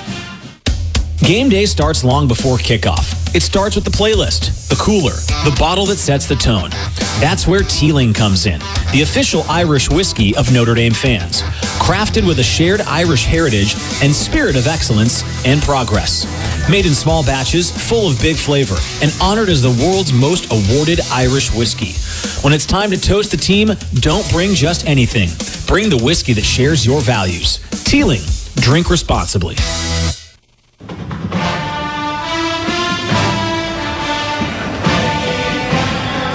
7 minutes and 26 seconds are left in the 2nd quarter, and Notre Dame's already on top of Stanford, 28-0. VetTix provides free event tickets to our members of the military, veterans, first responders, and their families to thank them for their service and sacrifice. To learn more about how you can donate tickets or join, please go to vettix.org. Alongside Ryan Harris, Tony Simeone with you here at Stanford. Notre Dame leads big, Ryan. And one of my favorite things about broadcasting for Notre Dame is we don't have to worry about any of this nonsense next week. No conference championship to worry about. Don't have to worry about 7 and 5 teams making the conference championship. No, we just get to sit at home and bask in the glory of pure dominance that we've been witnessing since week 3. And Cal did beat SMU, so we're going to have a whole conversation as this game gets further about what it looks like. I'm pulling for Notre Dame to host Texas. And I think if Alabama loses the SEC championship game, that's a possibility now. So a lot of opportunities. But I'll be in Guadalajara, Mexico with the delegation of the Denver Broncos next weekend. Oh, yeah. Advocating for the game of flag football in Mexico. And I speak Spanish, Tony. I'm going to get the best food I've ever had in my life. I am envious of that. As Schmidt's going to kick left to right, another touchback. It's one of the things about being here in California. Went to college here. Yeah. And you do get a little bit nostalgic for the high level of Mexican food in this area. My goodness. Delicious, authentic chilaquiles. Oh, everything. Just some tortas. Now we've got Notre Dame's defense out for another opportunity here. And you really, if you're Notre Dame, you're trying to figure out who you want to play next to Drake Bowen. Now that Kingston Viliamu-Asa is out, Jaden Osbury's in there right now. Jalen Sneed's going to get an opportunity, but I want to see Matt Faremo get in there and get some chance. Brown will start in the shotgun with the Irish leading 28-0. Cole Tabb is the back. He gets the carry between the tackles. Here's the first flag of the game as he earns 3 yards on the ground. And let's sort out the penalty. He's going to be holding on Stanford.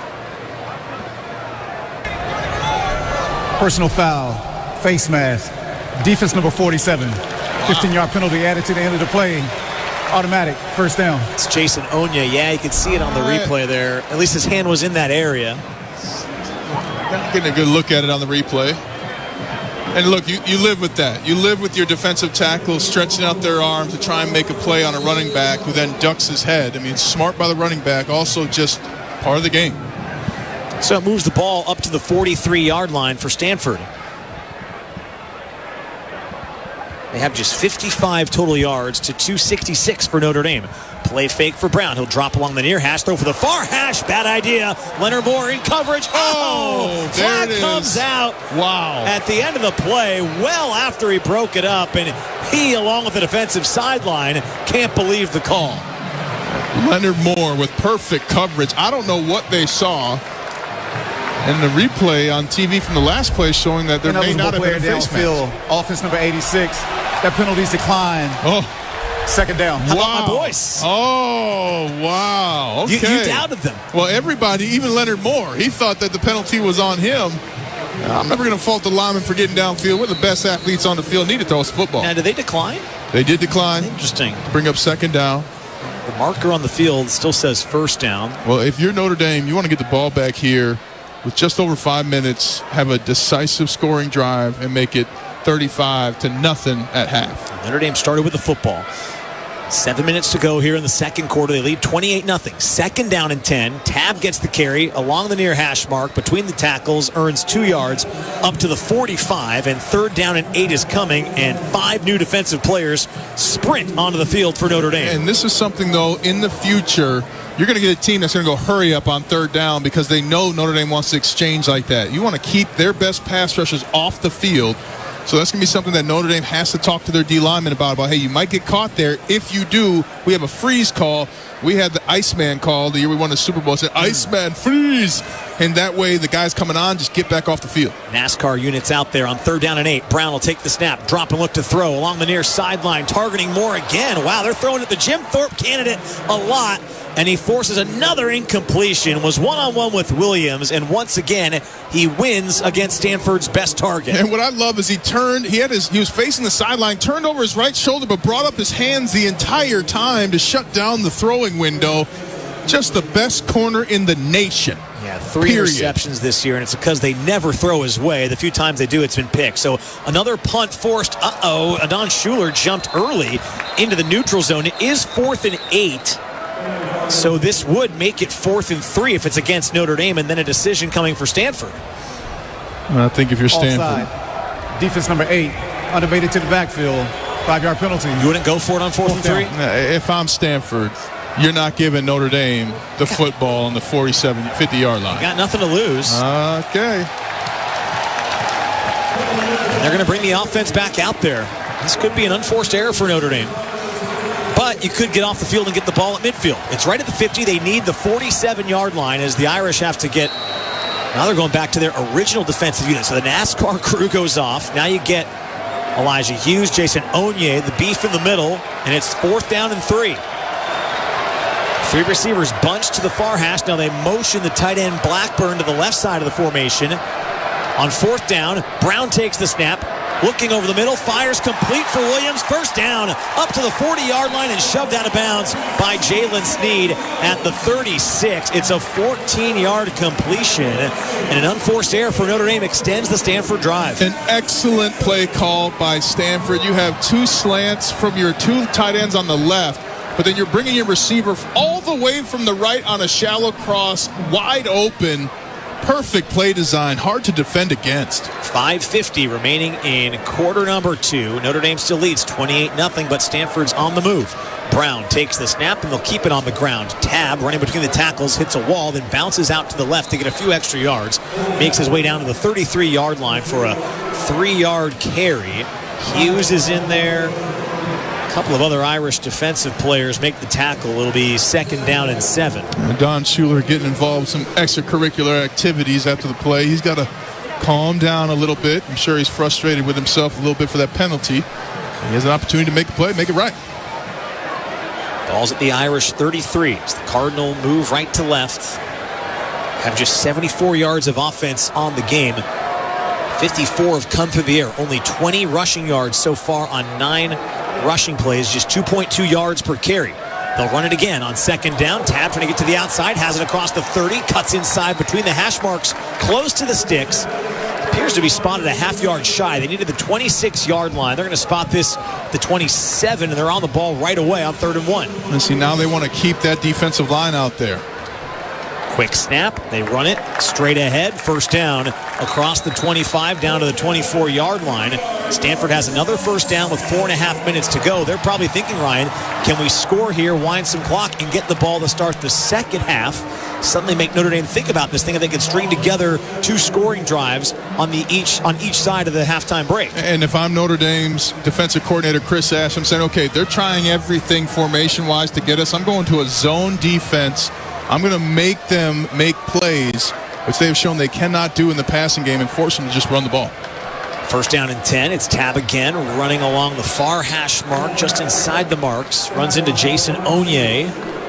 Defensive tackle spills him, and then Osbury comes out of there as well after a 1-yard carry on 1st down. You're absolutely right about Stanford. If you're Stanford, you want to just slow things down. You want to try and score here and leave it just under a minute on the clock. And you're telling your team at halftime, we get the ball, we're right back in this thing if we score a touchdown. Stanford has 2 timeouts left. Notre Dame has 3. 3.5 minutes to go in the second quarter. Notre Dame on top, 28-0. Pistol formation on 2nd and 9. Brown turns and hands it off. This is a run again, straight ahead. It's Champ Hampton this time. Gets it to the 21-yard line. Elijah Hughes comes out of the pile again. I always just see him coming out of the pile. Not sure if he's going to get the tackle or not, but it'll make it 3rd down. Elijah Hughes is such a big body. He plays really bigger than he looks and that he's listed at. There's somebody who has really come on for Notre Dame and played well. 6'3", 300, plays like he's 320. Logan Thomas is going to get a rep here at defensive end on 3rd down and 7. Ball's at the Irish 21. Empty backfield for Brown. 5 receivers looking right, throwing right, incomplete. Devontae Smith was in coverage that time. They look for Caden High along the far numbers, and it makes it 4th down and 7, and the field goal unit is coming out for the Cardinal. And might have gotten away with a little bit of contact by Smith, but like speeding, if it's not called, it's not illegal. Emmett Kenny is going to come out for a 39-yard field goal from the far hash mark, kicking right to left. He's 14 for 19 on the year. His long is 46, so it's well within his range, and now a whistle. Please set the game clock to 2 minutes and 30 seconds. 2-3-0. Coach Freeman wants those 11 seconds back. I love it. Well, the clock was running, and it shouldn't have been. Got to keep an eye on everyone out here. I tell you what. Correction. Please set the game clock to 2 minutes and 41 seconds. Hello. 2-4-1. Your boys, Tony Simeone, can't even get the clock right twice. They are keeping the Stanford staff in check right now. They're doing us a great service. Yeah, counselor, you're getting thin on the facts there. I am saluting Daryl DeBerry, the referee, right now. Terrific work.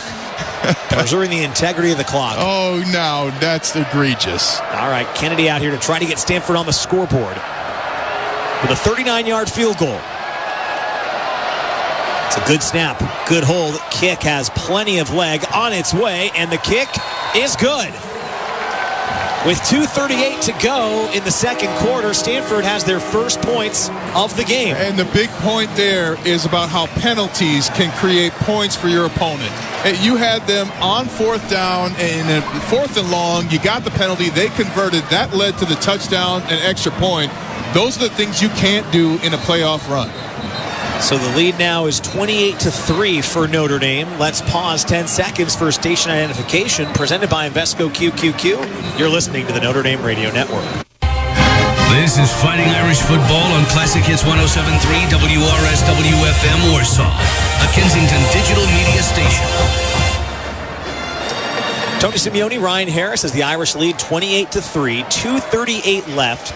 Plenty of time for Notre Dame to come down and score with 3 timeouts after the 12-play, 54-yard drive for Stanford. Takes 4:48 off the clock. 8 of those plays, by the way, came after the Schuler penalty. But to your point, could have been 28-0. You could have probably been thinking score. Yeah. Stop, use the timeouts, and score again. Try to get this thing into the 30s, even close to 40 before halftime. And another low kick to try to target an up man. Gets all the way through, and it hits the legs of Aeneas Williams. Has to pick it up along the far numbers at the 11-yard line. Eludes a couple tackles. Gets across the 20. Taken down at the 23-yard line. Notre Dame will begin with the football inside their own 25 with 2:31 to go in the second. Kind of a knuckleball there from Emmett Kenny, the kicker for Stanford. And now if you're Notre Dame, you can't do anything but play the opportunity in front of you. You want to end this half with a touchdown and execute along the way. And Jeremiah Love is back in the game, and the crowd is on their feet. Okay, that's great to see. Let's see if they can get him a couple carries, take a couple licks, and then get him out of the game. Are you crying, Tony? I'm emotional. It's dusty in here. All right, Carl work out of the shotgun. Loves the back to his left, takes the snap, throws left. Malachi Fields comes back to the football between the numbers and the sideline, makes the catch at the 27 for 4 yards. Clock moves with 2:20 to go. You always want to start your 2-minute drill with a positive play, and Notre Dame getting one there. Empty backfield. Loves the receiver closest to us. C.J. Carr claps the football and looks left. Throws towards the sideline. Reardon makes the catch at the 30 and then scampers out of bounds. It's going to be shy of the marker by 3 yards. It's going to make it 3rd down and 3 with 2:02. The clock winds down and finishes at 2 minutes. This is a 2-minute timeout. 2-minute parlay. Interesting, though, I don't think C.J. Carr wants Jeremiah Love to get hit. Jeremiah Love was open on both those pass plays. He wasn't even looking in that direction. Thank you. See what Notre Dame help himself out there. See what Notre Dame dials up out of this break. Interesting play coming. It'll be 3rd down and 3 from their own 30 with 2 minutes to go in the opening half. Notre Dame leads 28-3, presented by Invesco QQQ. You're listening to the Notre Dame Radio Network. Some people just know they could save hundreds on car insurance by checking Allstate first. Like you know to check the propane tank on your grill first before hosting a tailgate. Let's fire up. Here, let me try. Seriously? You didn't check the propane? Who wants chips? Yeah, checking first is smart. So check Allstate first for a quote that could save you hundreds. Salt and vinegar? You're in good hands with Allstate. Savings vary. Subject to terms, conditions, and availability. Allstate Fire and Casualty Insurance Company and affiliates, Northbrook, Illinois. Fighting Irish fans, choose chill. Coors Light is cold lagered, cold filtered, and cold packaged for a smoother finish. It's got that crisp, refreshing taste that makes those moments when you choose to rise above the noise and choose chill even better. Coors Light is a proud partner of the Notre Dame Fighting Irish, so crack one open and take a sip. Coors Light, choose chill. Celebrate responsibly. 2025 Coors Brewing Company, Golden, Colorado beer. Are you ready for your next escape? Experience the excitement at Four Winds South Bend. Relax at Four Winds South Bend Hotel with 317 luxurious rooms and suites. Dine at one of 5 award-winning restaurants, including Copper Rock Steakhouse, Kankakee Grill, and Edgewater Cafe. Plus, unwind and enjoy the serenity with a massage, facial, and more at Cedar Spa. Four Winds South Bend Hotel and Spa. Your escape from the everyday.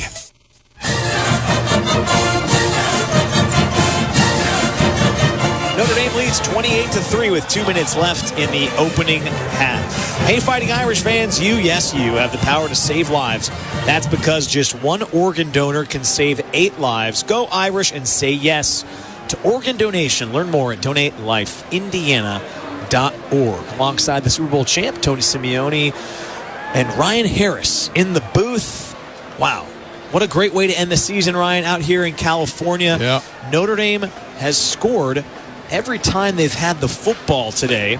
And what a great opportunity this is to work on some 2-minute drill. I think it was great to see Love get out there. I was going to ask you this before. Now we have time to get it from you here in earnest. I thought it was important to get Jeremiah Love on the field just to have him go and see what it feels like with his, it appears, rib, general midsection, lower abdomen area banged up earlier in the game for 2 reasons. One, warm it up, see how it feels, but also if he's going to have to wear that new shoulder pad rib brace, get used to that before a really important game as well. Especially catching the football, right? That's where it's going to make a huge difference. And for Jeremiah Love, you just want to get hit again to know you'll be okay. Right. And at the same time, you really can't get a full picture of what's going on at a stadium, right? You don't know if there's tissue that's been pulled, things like that, but he's back out there. 3rd down and 3 from their own 30. I'd love to see them get him a carry, like you said, on this drive. Take a hit, see how it feels to get up, but first things first, got to extend the drive here. On 3rd and 3, they will give it to Love. Running between the tackles, now spins, not going to have it. He's a 1.5 yards shy. Stopped at the 31.5-yard line by Hunter Barth. It's going to make it 4th down and short for Notre Dame, and now a decision for Marcus Freeman deep in their own territory. I think they have to punt here. And the problem is now you've had back-to-back situations where you're punting in your end zone against Stanford. Well, they didn't punt the first time. That's right. They lined up to punt. They lined up to punt. You're right. They caught us all off guard. Your offense was off the field on 3rd down against Stanford. The CARDINAl. This would be 4th down and 2, it looks like. They spotted it at the 31. 1:53 left. Stanford used their second to last timeout. I think they're going to go for it here, Tony. The offense is still on the field. Yeah, I see Pauling and Fields, but I also saw Rendell in that huddle. Pauling goes off. Fields. Uh-oh. I think we got Tyler Buckner there. Buckner's on the field. Hello, alert the fake. Jabron Payne's out there. Okay. And the whole defense now is pointing at Tyler Buckner. This time, we're all over it right now. Buckner's looking like he's ready to take the snap. Nope, goes all the way back to Rendell, and he will kick it away. This is an end-over-end punt, headed towards the far 30-yard line and backspins towards the 31. See, I love that play, though, because now you bring out Buckner. You make everybody say, alert the fake, but now you show you can punt it from that formation, too. Yeah, good punt by Rendell. 40 yards, no return. Notre Dame has all of their timeouts with 1:40 left. That's why that timeout from Stanford actually may have helped them a little bit. You're thinking, can you get a stop on 3 straight plays, get the ball back with maybe 1:20 and plenty of time to march down the field? Oh, the thing, though, is you're going to learn a lot about what Stanford thinks about their chances to win this game. They run this football. They know they can't win it. If you're Stanford, you are airing this thing out trying to get back in this game. Shotgun for Brown. He's going to look to throw towards the far sideline. The back coming out of the backfield, Cedric Irvin that time. Incomplete. 2nd down and 10. And most importantly, the clock stops. Yep. So now, at least Stanford's going for the win. They still want to play. But now they've got to connect. Otherwise, they're going to hand the ball back to Notre Dame with about 1 minute and 25 seconds left. This is playing right into Notre Dame's hands. as it's 2nd down and 10. Brown again will take the snap along the far hash, throw over the middle, pass is caught. Wow, Devontae Smith closes on the football in a hurry. High made the catch. Timeout was called by Marcus Freeman. It's going to go for no gain. Marcus Freeman was frantically running down the sideline trying to stop the clock. He was livid, but they did not call it early enough. Clock says 1:27. 30 seconds. And I wouldn't be shocked if he gets a few seconds put back on the clock. We'll see. He should. It should be at about a minute 31.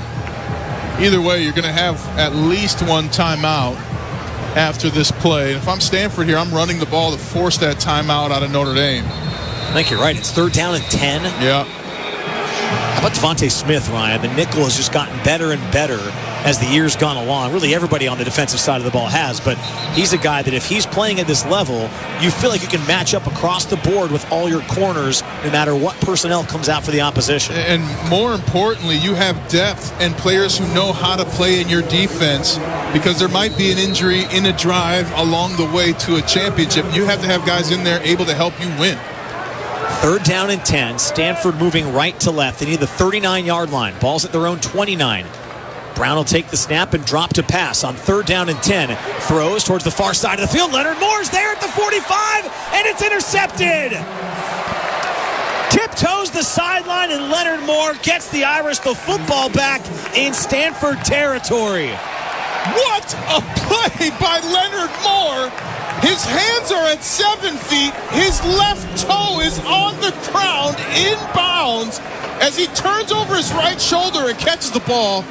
The best corner in the nation. They have thrown at Leonard Moore more tonight than maybe in the entire month of November combined before today, and it blows my mind. They just made him another $1 million. Because when he can leave for the draft, it will be in the 1st round. Interception number 4 of the year for Moore. Had a pick 6 last week against Syracuse. Oh, he is fun to watch. So Notre Dame has it. 1:21 to go. They're in the plus territory at the Stanford 45. Carr will drop and look to throw. Rolls right now on the move. Carr's going to pump, now tuck it and run across the 45. Head down, gets over the 40. Taken down to the 39. Notre Dame has 2 timeouts. 1:10 and counting. I like that they did not use the timeout here. Get your guys time to get back. Save that timeout. Run another play. Shotgun for Carr. Takes the snap on 2nd and 4. Throwing for Faison. Coming back to the ball on the near numbers. Broken up and incomplete. Good coverage by Charlie Eckhard to force the incompletion. Now it's 3rd down and 4. And a little more separation needed by Faison. At the same time, C.J. Carr still now struggling with that far field throw. Something he was really good at to start the year. So he's got to get back on the film and look at his technique on those throws to make it more accurate. Carr now 8 for 13 in the game, 84 yards, no touchdowns, no picks. 3 receivers left on 3rd and 4. Carr takes the snap and looks to throw over the middle. Ty Washington's there. Big pitch and catch to the tight end. Takes it across the 30 down to the 28. Beats Matt Rose for 11 yards. It celebrates, but he has to get back on the ball. 1st down for Notre Dame. They're on the move. 48 seconds remaining in the opening half. Carr will drop, looking to pass again towards the near numbers. Lets it go. Caught. Malachi Fields has it. Getting towards the sideline. Great effort to get out of bounds. Drags a defender with him and gets the clock stopped. And just churning his legs like he's pulling a sled, and wisely gets out of bounds. Not only makes the catch, but understands where he is on the field and helps his team preserve a timeout. What a veteran play. Great effort by Fields. Now they can take their time at the line with 40 seconds left. And your receivers can catch their breath, right? 2nd and 2. They're in the red zone. Ball spotted right at the 20-yard line. 4 receivers for Carr. 2 each direction as he claps the rock and looks to throw. Looking left, firing for the end zone. He's got Pauling back there. Incomplete. Jay Green was in coverage, the safety running with Pauling step for step. It hits the turf, and now it's 3rd and 2 with 34 seconds to go in the 2nd quarter. A perfectly placed ball by C.J. Carr, and I think there plenty of area for a pass interference, but Will Pauling just had to kind of attempt for the ball a little more to show that contact. But he was getting pushed out of bounds, both hands of the defender in his chest as he went up for the pass. Notre Dame leads 28-3 late in the 2nd quarter here. Price is the back on 3rd down and 2. You wonder if they run it to try to extend the drive. Carr is in the shotgun along the near hash marks. He'll look to throw on 3rd and 2 on a slant for Faison coming towards the ball at the far hash. Makes the catch at the 13-yard line. Marcus Freeman sprints down the sideline. Uses timeout number 2 to stop the clock with 29 seconds. It'll be a fresh set of downs for Notre Dame at the Stanford 12-yard line. And Malachi Fields getting out of bounds completely now changes these next 4 plays. You have plenty of time. You have plenty of area to call some passing plays and to keep that clock from running out. I love the full execution of this 2-minute drill here by the Notre Dame offense. Notre Dame is inside the red zone for the 4th time today, Ryan. They are a perfect 3 for 3 in the red zone today. They have touchdowns on all those drives, 13 for their last 15 over the last 4 games. The red zone numbers have been an issue this year, but they are trending in the right direction down the stretch. And the big thing here is just do it right now, right? You can figure out all the numbers later, but you have an opportunity here to score. You can do it on the first play if you want. So it's 1st and 10. They can get a first down at the 2. They're at the 12 right now. Pauling and Faison are to the right. Fields singled up to the left. Shotgun for Carr, looking towards Fields. Jump ball in the end zone. Fields goes up, and he's got the football, but he's out of bounds. Ooh, I don't know about that. I think his left foot is down in bounds. Oh, they come together, and they still say he's out of bounds. An incomplete pass. Oh, I thought he had it too. I'm going to watch the replay here. I think his left foot is down. I thought it was. Perfect ball by C.J. Carr. I think it's on the sideline, Ryan. Oh, but if that toe is up, if the heel is up and the toe is down in bounds. Give Brandon Nicholson, the corner for Stanford, some credit. He shoved him just enough at the end to the sideline where when he brought the foot down, it was close. Play clock's at 7 right now. You don't want to have to burn your final timeout here with 25 seconds left. They put it back to 25. Okay, good for them because the officials were the reason it was dwindling down. So now it's reset to 20. I'm watching the replay right now. I think that toe's down in bounds before it goes out of bounds. Toe down in bounds. On the field of an incomplete pass is under further review. I think if you have contact. Let me ask you a question. Go ahead. Contact with the toe inbound doesn't matter with the rest of the foot. So here's my thing. And I've wondered this for years now. I'm going to try to describe this. So physically, I learned those. If you put your foot down, at some point, one part of it, one little molecule has to touch first. Correct. So when does it count as a toe tap, or when is the foot down? Is it just the first molecule to touch? Is that what you're saying? You just need the first toenail to be inbounds. And that's why it's called a toe tap, not a foot tap. A toe is good enough, and I believe his left toe is inbounds. So it's the first point of contact before it comes down. So I think he's in. It's just literally the first grain of grass to touch the molecule of the shoe. I think he's in. I think you're right. That's a touchdown. You know, and even if you're going to go full foot, he had half foot down inbounds. Now the key for the coaching point for Malachi Fields is get that second one down. After further review, the ruling on the field is uphill. That's your boy. Please set the game clock to 27 seconds. Yeah. So is the case there's just not enough to overturn it? Because there's a really good case that he's in, to your point. I mean, when I get old and I can't see, I want to be a referee. How are you feeling about your representatives now, counselor? I think Daryl's actually called a pretty solid game. 2nd and 10 from the 12. After the incompletion, boy, that was close. 4 receivers. Carr between the hashes takes the shotgun snap and wants to pass again. This time fires over the middle, looking at the goal line for Raridan.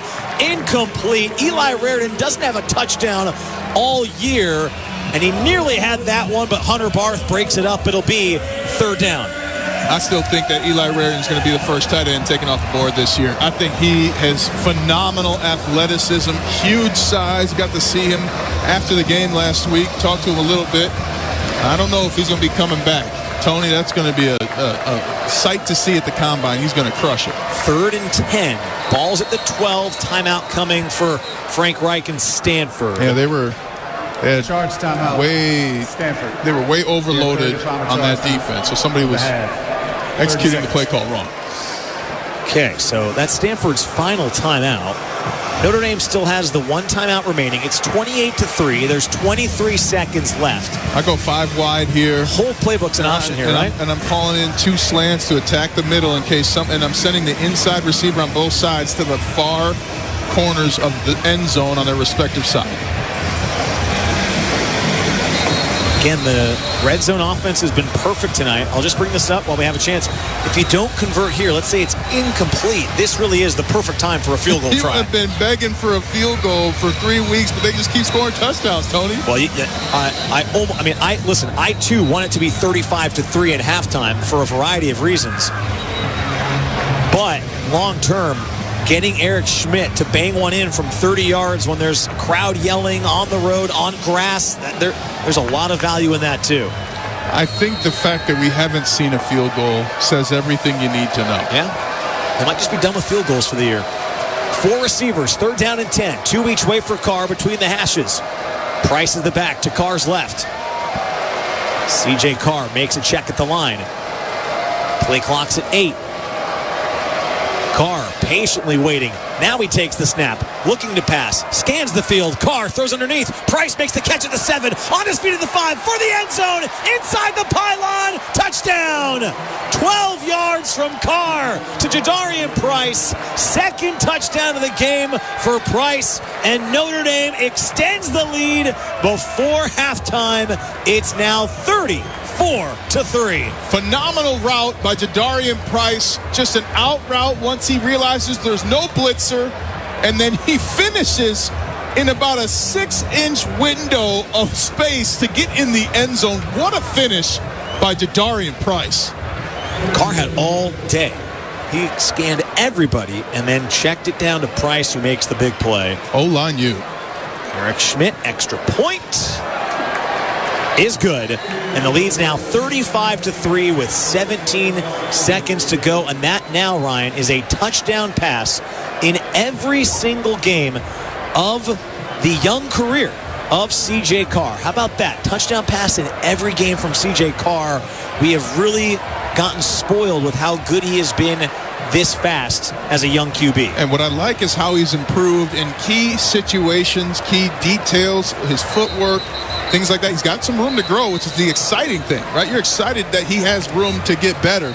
And these next 3-4 weeks, that's really you expect to see another quarterback in C.J. Carr once he has another month in this offense and working with his player. 319 total yards of offense for Notre Dame, just 86 for Stanford. It might feel like not as dominant as last week against Stanford, but they're on pace for 70. They've done it with the offense today. It was all defense and special teams to start last game, but different kind of dominance today. Only one drive has been thwarted. One punt from James Rendell, 4 offensive touchdowns, and a special teams touchdown. As Schmidt kicks another one into the end zone. Fair catch, and I think Stanford's probably going to come out here and sit on this football and take it to halftime. Well, their color analyst has a Jamba Juice in the booth, so that's all I got to say about that. Who brings Jamba Juice? And I love Jamba Juice, but who brings a Jamba Juice to a game? I like Jamba Juice. I do too, but I mean, you're working here. I'm going to bring some orange push pops to the next game. How about that? I bring them along. No, there are rules in the booth. Jamba Juice is not allowed. Stanford Student Radio catching strays here at the end of the first half. They did it to themselves. Brown will take a snap and run it.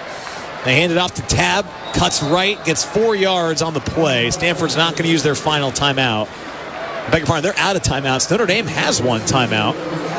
And the clock's going to run to halftime. And that is how half number 1 ends. Dominant performance, Ryan. Notre Dame did exactly what they had to do in the first 30 minutes. For all those sports writers that care so much that are going to go to sleep right now, they at least made it look good in the first 30 minutes. And our mothers stayed up later than you. How about that? Yes. Sports writer. Excellent point. You should manage to sleep or stay awake longer than our mothers, but I'm not confident that the voting population did just that tonight. Okay, Notre Dame, after one half of play, has a commanding 35-3 lead over the Stanford Cardinal. Presented by Invesco QQQ. You're listening to the Notre Dame Radio Network. Some people just know they could save hundreds on car insurance by checking Allstate first. Like to check that your seats aren't in the visitor section first, before buying tickets. I'm so excited for this game. I can't believe you got us tickets. Me too. Wait, are we on the wrong side? Yeah, checking first is smart. So check Allstate first for a quote that could save you hundreds. This is going to be a long game. You're in good hands with Allstate.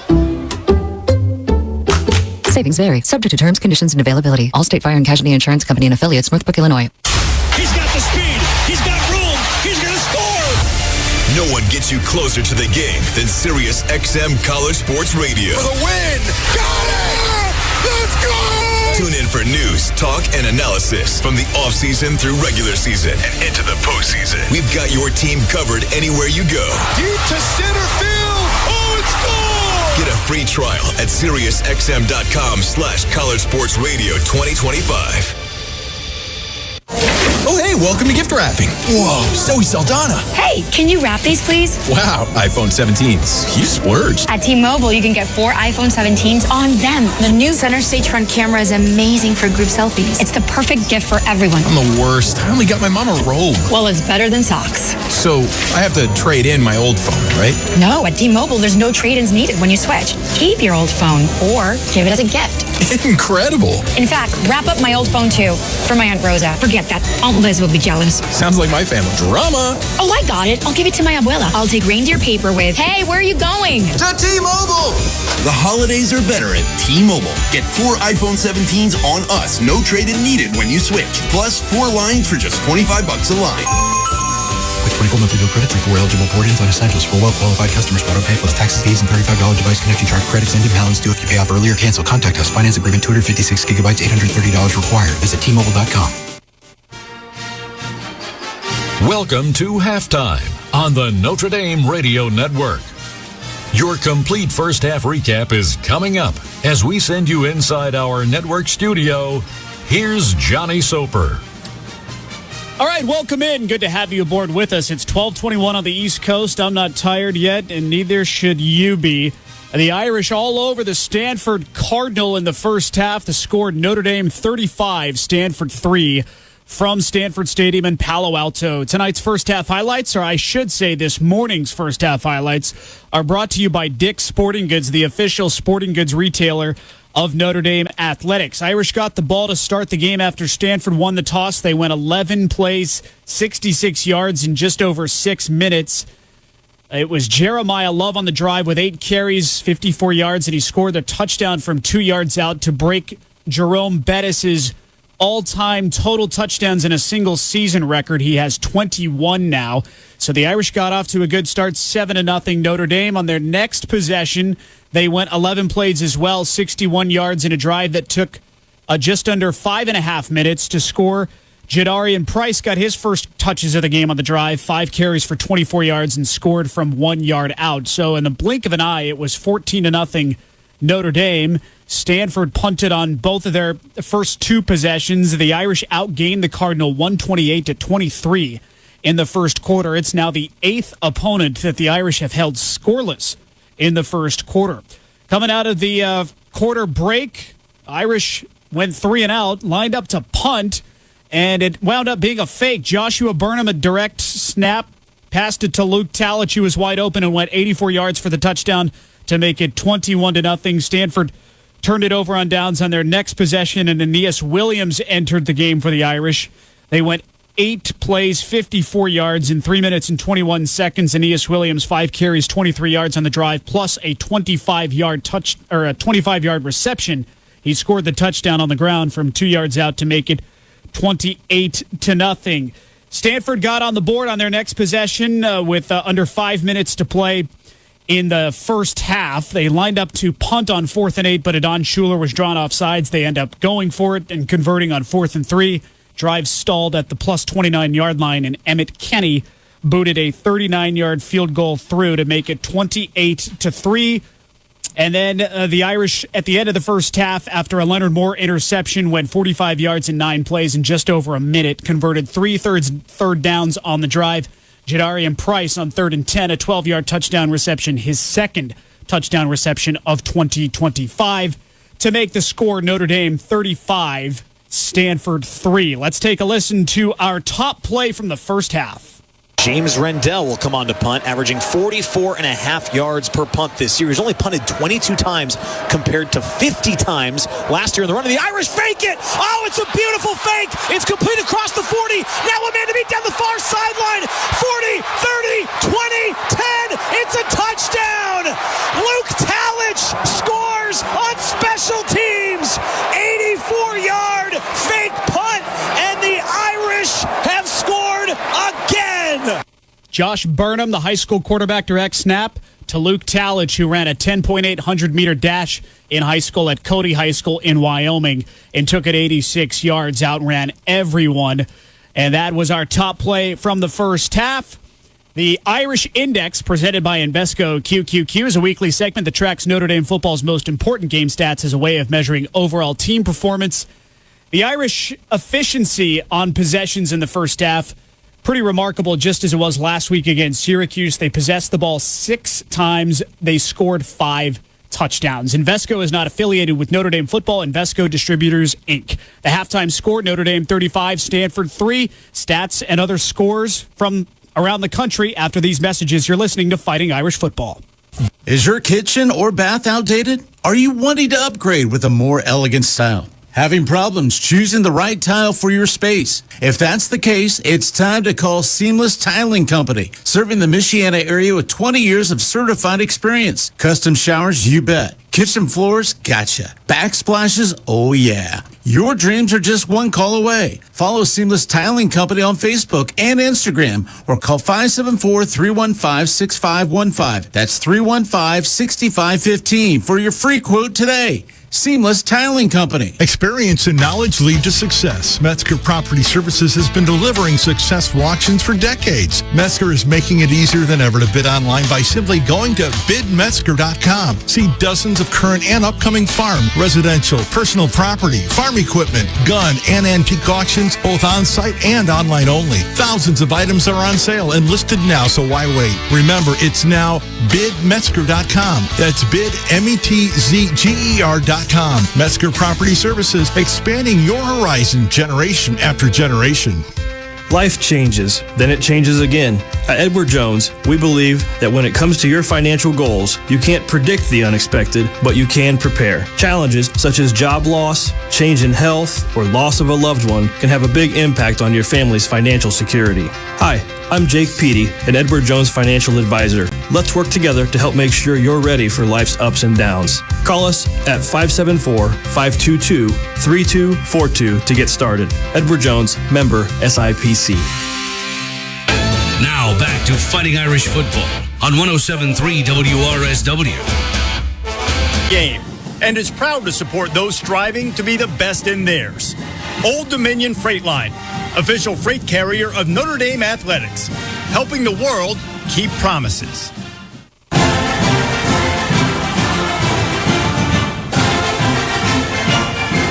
Coors Light is a proud partner of the Notre Dame Fighting Irish, so crack one open and take a sip. Coors Light, choose chill. Celebrate responsibly. 2025 Coors Brewing Company, Golden, Colorado. Johnny Soper with you in studio. Halftime score, Notre Dame 35, Stanford 3. Other games in progress, just 3 right now. UNLV leads Nevada 42-17 with a minute to play in the game. Fresno State leads San Jose State 21-7 with 13:10 to play in the third quarter. And Hawaii leads Wyoming 20-7 with a minute and a half to play in the first half. Stats from the first half for the Irish to lead Stanford 35-3. They outgained the Cardinal 319-90, 207 through the air to the Cardinals 54, 112 on the ground to Stanford's 36. CJ Carr 12 of 20 for 123 yards and 1 touchdown, a completion percentage of 60%. Jeremiah Love exited the game in the first quarter, looked like a midsection injury, maybe a rib injury. That was with 7 minutes and 8 seconds to play in the first quarter. He did re-enter later in the first half with 2.5 minutes to play until halftime. So we'll see how many touches he gets for the rest of the game. He had 10 carries for 59 yards and a touchdown in the first half, a bulk of those coming on that opening drive for the Irish. Aeneas Williams, 5 carries, 23 yards and a touchdown. Jadarian Price, 6 for 15 and a touchdown. He's also the leading receiver for the Irish with 3 receptions, 40 yards, and a receiving touchdown. Malachi Fields just behind him, 6 targets, 3 catches, 22 yards in the first half. Notre Dame 35, Stanford 3. We'll get Ryan Harris's first half thoughts after these messages. You're listening to halftime coverage on the Notre Dame Radio Network, presented by Invesco QQQ. He's got the speed. He's got room. He's going to score. No one gets you closer to the game than Sirius XM College Sports Radio. For the win. Got it. Let's go. Tune in for news, talk, and analysis from the offseason through regular season and into the postseason. We've got your team covered anywhere you go. Deep to center field. Oh, it's gone. Get a free trial at SiriusXM.com/College Sports Radio 2025. In football, changing the game begins with rethinking it. Like rethinking how players work on their game with wearable tech, advanced analytics, AI, and more. The same innovative thinking that changes the game could change your portfolio. Invesco QQQ gives you access to the innovators who are rethinking the world. Invesco QQQ, the official ETF of Notre Dame Athletics. Let's rethink possibility. There are risks when investing in ETFs, including possible loss of money. ETFs' risks are similar to those of stocks. Investments in the tech sector are subject to greater risk and more volatility than more diversified investments. Consider the fund's investment objectives, risks, charges, and expenses before investing. Visit Invesco.com for a prospectus with this information. Read it carefully before investing. Invesco is not affiliated with Notre Dame Athletics. Invesco Distributors Inc. Oh, hey, welcome to gift wrapping. Whoa, Zoe Saldana. Hey, can you wrap these, please? Wow, iPhone 17s. You splurged. At T-Mobile, you can get 4 iPhone 17s on them. The new center stage front camera is amazing for group selfies. It's the perfect gift for everyone. I'm the worst. I only got my mom a robe. Well, it's better than socks. So I have to trade in my old phone, right? No, at T-Mobile, there's no trade-ins needed when you switch. Keep your old phone or give it as a gift. Incredible. In fact, wrap up my old phone, too, for my Aunt Rosa. Forget that. Aunt Liz will be jealous. Sounds like my family. Drama. Oh, I got it. I'll give it to my abuela. I'll take reindeer paper with, hey, where are you going? To T-Mobile. The holidays are better at T-Mobile. Get 4 iPhone 17s on us. No trade-in needed when you switch. Plus 4 lines for just $25 a line. With 24 monthly bill credits and 4 eligible port-ins on essentials for well-qualified customers. Auto pay plus taxes, fees, and $35 device connection charge credits and imbalance due if you pay off early or cancel. Contact us. Finance agreement 256 gigabytes, $830 required. Visit T-Mobile.com. Hey, did you see that game last weekend? It was crazy. Actually, we were there. Wait, like in person? How'd you swing that? Allegiant had a super affordable nonstop flight out there. And with how low the airfare was, buying tickets to the game was a no-brainer. Hold my beer. I'm going to Allegiant.com right now. Allegiant, the official airline of Notre Dame Athletics. Soar nonstop from South Bend to 8 vibrant cities all across the nation. Enjoy low fares and live your best nonstop life when you book your flights on Allegiant.com today. Game day starts long before kickoff. It starts with the playlist, the cooler, the bottle that sets the tone. That's where Teeling comes in, the official Irish whiskey of Notre Dame fans. Crafted with a shared Irish heritage and spirit of excellence and progress. Made in small batches, full of big flavor, and honored as the world's most awarded Irish whiskey. When it's time to toast the team, don't bring just anything. Bring the whiskey that shares your values. Teeling. Drink responsibly.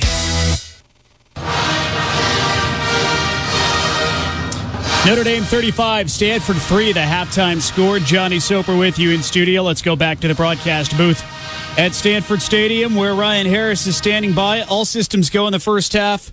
Ryan, for the Irish offense, they possessed the ball 6 times. They scored 5 touchdowns, very efficient on third down, 7 of 11. They went for it on fourth down 3 times, converted all 3 times, including one of those being a fake punt for a touchdown. Your thoughts on the first 30 minutes of play for the Irish to be running away with this thing? You need more. As beautiful as it is, you need more. Your defense has to be more stout, and I'll tell you something, nothing's stopping you from playing your best game just because you're playing Stanford. And right now, Notre Dame's doing enough to dominate, but you got to have more. You got to have more detail. You got to have more finish. You got to have more production on first and second down if you're the offense. And look, this is championship expectation time. There can't be problems at this point with your offense, with your defense. You have to win at everything you do. So more for Notre Dame to do in the second half. Stanford will get the ball coming out of the halftime break. They're trying to run the ball without their top running back, Micah Ford. It's not going so well. They're not really getting any push at the line of scrimmage. Their best drive went to the Notre Dame 21-yard line. That was a 12-play, 54-yard drive that wound up ending in a field goal. And they should probably, Ryan, not throw to Leonard Moore. I'm not sure what film they watched coming into this game, but I don't think that's a good idea. No, actually go ahead, right? Like, go ahead and throw at Leonard Moore. He might be the first Under Armour athlete to be allowed to be sponsored by Jordan. I mean, that's how good he's playing at corner. And, again, just the way he got – first of all, I loved his pass breakup earlier in the half where he's turning over his shoulder and just putting his arms up to block the ball and ends up almost getting an interception, and then does the same thing again, turning, and before his eyes are even around, his hands are up, and then he catches the ball. I mean, remarkable play from the best corner in the nation. Start of the second half coming your way after this timeout. Notre Dame 35, Stanford 3. You're listening to the Notre Dame Radio Network presented by Invesco QQQ. All right. It's a beautiful day for football here at the stadium, and we're just about ready for kickoff. Score 0-0. And suddenly, I'm in the mood for a Coke Zero Sugar. Real Coke taste, zero sugar. Now that's a winning combo. Yeah, crisp, refreshing. That hits the spot. When it comes to great taste, Coke Zero Sugar's always on the scoreboard. Coke Zero Sugar. Real Coke taste, zero sugar. It takes hard work to be the best in the game. Planning, commitment, resilience, sweat. That's why Old Dominion Freight Line, the #1 national LTL carrier for quality, works hard to be the best in the game and is proud to support those striving to be the best in theirs. Old Dominion Freight Line, official freight carrier of Notre Dame Athletics, helping the world keep promises. If you're 55 or older and into that whole saving money thing, T-Mobile has an exclusive phone and internet bundle just for you. Right now, get 2 unlimited phone lines plus 5G home internet for just $30 each per month with autopay, plus taxes and fees. And with 5G home internet, setup is easy with just 1 cord and no technician needed, which is great if you're also into that whole keeping it simple thing. Switch now and experience the best mobile network in the U.S. Visit your local store to start saving. T-Mobile, it's better over here.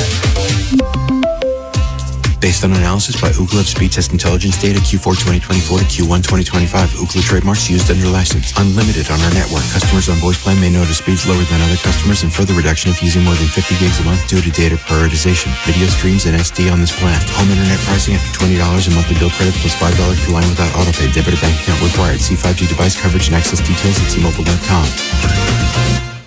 Every morning, we rise and shine, make breakfast, and brush away the night's rest. These routines help us start the day off right. Nature-Made vitamins are a simple step in that daily care regimen. Multivitamins with daily essentials, clinically studied probiotics for gut health support, magnesium to help relax the body. Nature-Made is made to care for you every day. These statements have not been evaluated by the Food and Drug Administration. These products are not intended to diagnose, treat, cure, or prevent any disease. Fighting Irish fans, choose Chill. Coors Light is cold lagered, cold filtered, and cold packaged for a smoother finish. It's got that crisp, refreshing taste that makes those moments when you choose to rise above the noise and choose Chill even better. Coors Light is a proud partner of the Notre Dame Fighting Irish, so crack one open and take a sip. Coors Light, choose Chill. Celebrate responsibly. 2025 Coors Brewing Company, Golden, Colorado beer.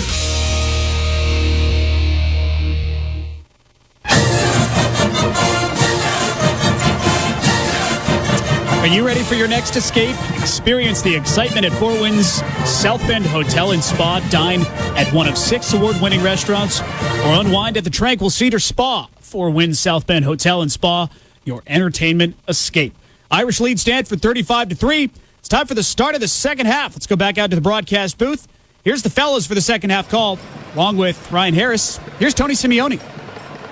Johnny, thanks so much. Great to hear your voice for the final half of regular season football. I fully anticipate being at a college football playoff game this year, but my third eye is open. I have my concerns about just a lot of the chicanery I'm witnessing across really the college football landscape, different media, just lots of stuff. I don't like it, but I'm going to trust the process. It's one word, collusion. Okay, it's collusion.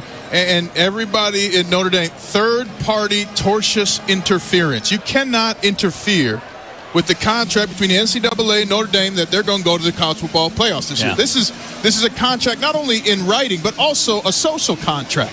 And it would be against public policy to allow such campaigning from unknown, unnamed, unrecognizable athletic directors from conferences you didn't even know still existed.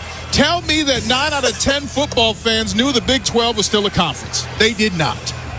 All I could think at listening to that is just citizen's arrest. How do I execute one? This is an injunction at the federal level. That's what we are seeking for this collusion. The right thing needs to be done, and this team needs to be in the playoff. I think they will be, but it will not be without a lot of headwinds provided by those that bloviate across the country. Eric Schmidt set to kick as we start the second half. Excellent vocabulary. Yeah, but left to right, touchback coming. Gives me a chance to lay some big-time numbers on you. Okay. 21 interceptions now for the defense after that pick by Leonard Moore in the first half. That's tied for most in the country. Notre Dame also, how about this? Their last 15 drives over the course of the last few games, 12 touchdowns, 3 punts.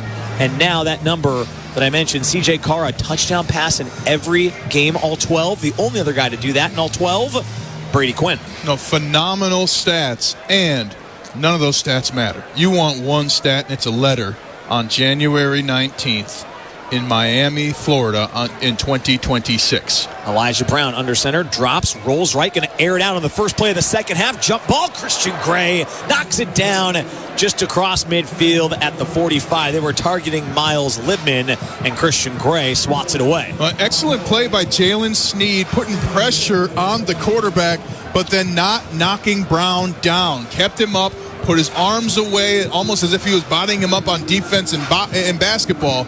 But just a heads-up play by Sneed not to deck Brown there and get the penalty. Need to correct myself. It's Tommy Reese and Brady Quinn were the other guys. So C.J. Carr joins those two guys. Two good guys to be with. Touchdown in all 12 regular season games. 2nd and 10. Brown take the snap along the near hash. Throw to the far side. Tipped. Almost picked on the ricochet by Gray. Was looking for Marcus Brown that time on an in-cutting route. It's incomplete and right out of the chute. 10 seconds into the second half. Here comes 3rd and 10. And if you're Stanford, you came out of that halftime with high hopes, and they have been dashed here in the first 2 plays. Notre Dame's got to get greedy. I heard you during the halftime conversation with Johnny. I want this game in the 50s at the least, if not the 60s. Well, we need 3 sacks. Paging anyone on the defensive line. Go get the quarterback. 3rd down and 10. 3 receivers right.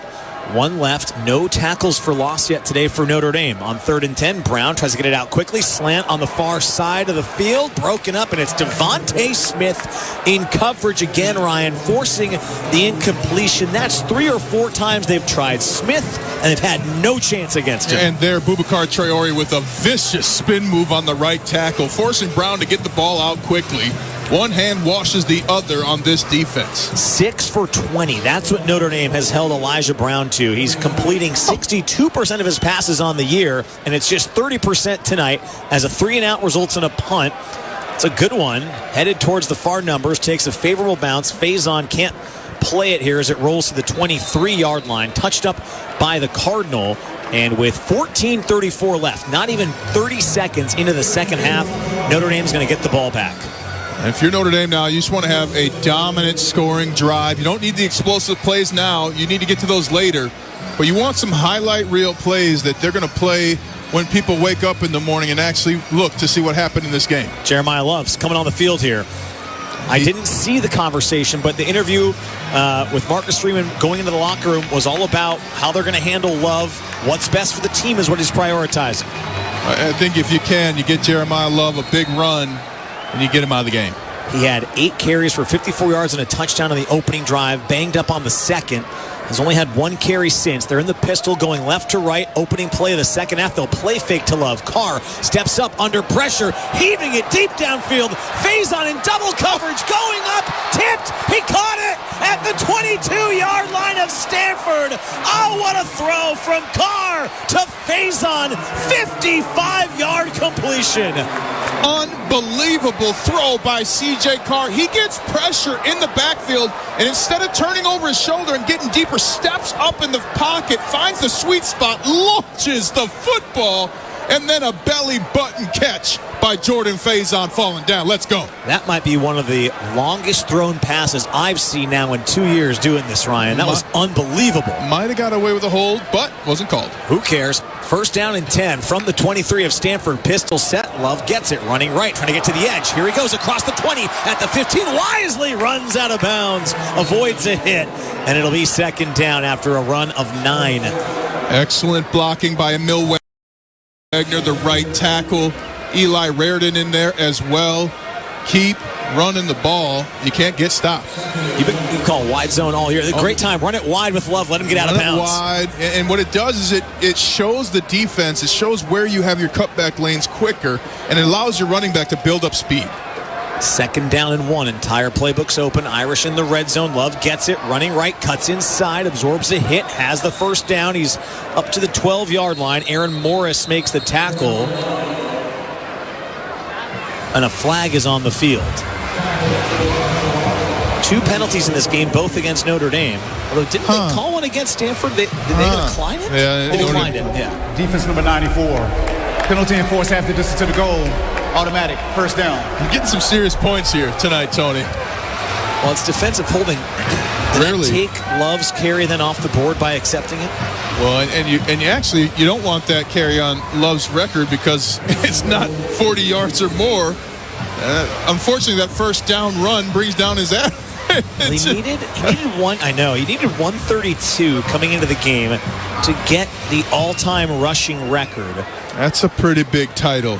I mean, that's worthy of a belt. I don't know if they allow in the NIL age for teams to get championship belts, but you get one for Jeremiah Love. 1st and goal from the 6. They'll fake to Love, throw into the end zone, touchdown! Jordan Faison makes the catch 2 yards deep, and the Irish start the second half with a bang. Perfect play call. Everyone's thinking Love's getting the ball. It's Jordan Faison with the stem to inside. He goes right at the defender. At second, he starts backing up, breaks off to the inside, catches the ball at the end in Stanford.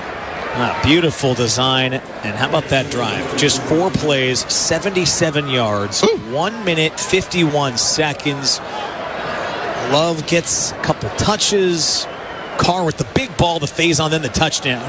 Extra point is good. And again, C.J. Carr stepping up in the pocket versus pressure. Made that huge throw to Faison.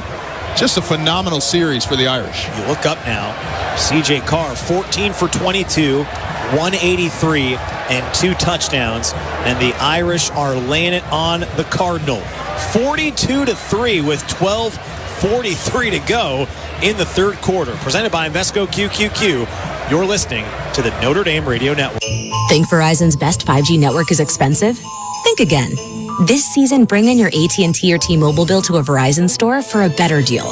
Then use those unwanted bills to wrap up goodbye gifts to AT&T. Or cut them into snowflakes to celebrate your switch from T-Mobile. 'Tis the season to save at Verizon. Just bring in your bill to your local Verizon store and we'll give you a better deal. Rankings based on root metrics which Scoreboard dated 1/8/2025. Your results may vary. Requires postpaid consumer mobile bill dated within the past 45 days and same name as person redeeming deal. Additional terms apply.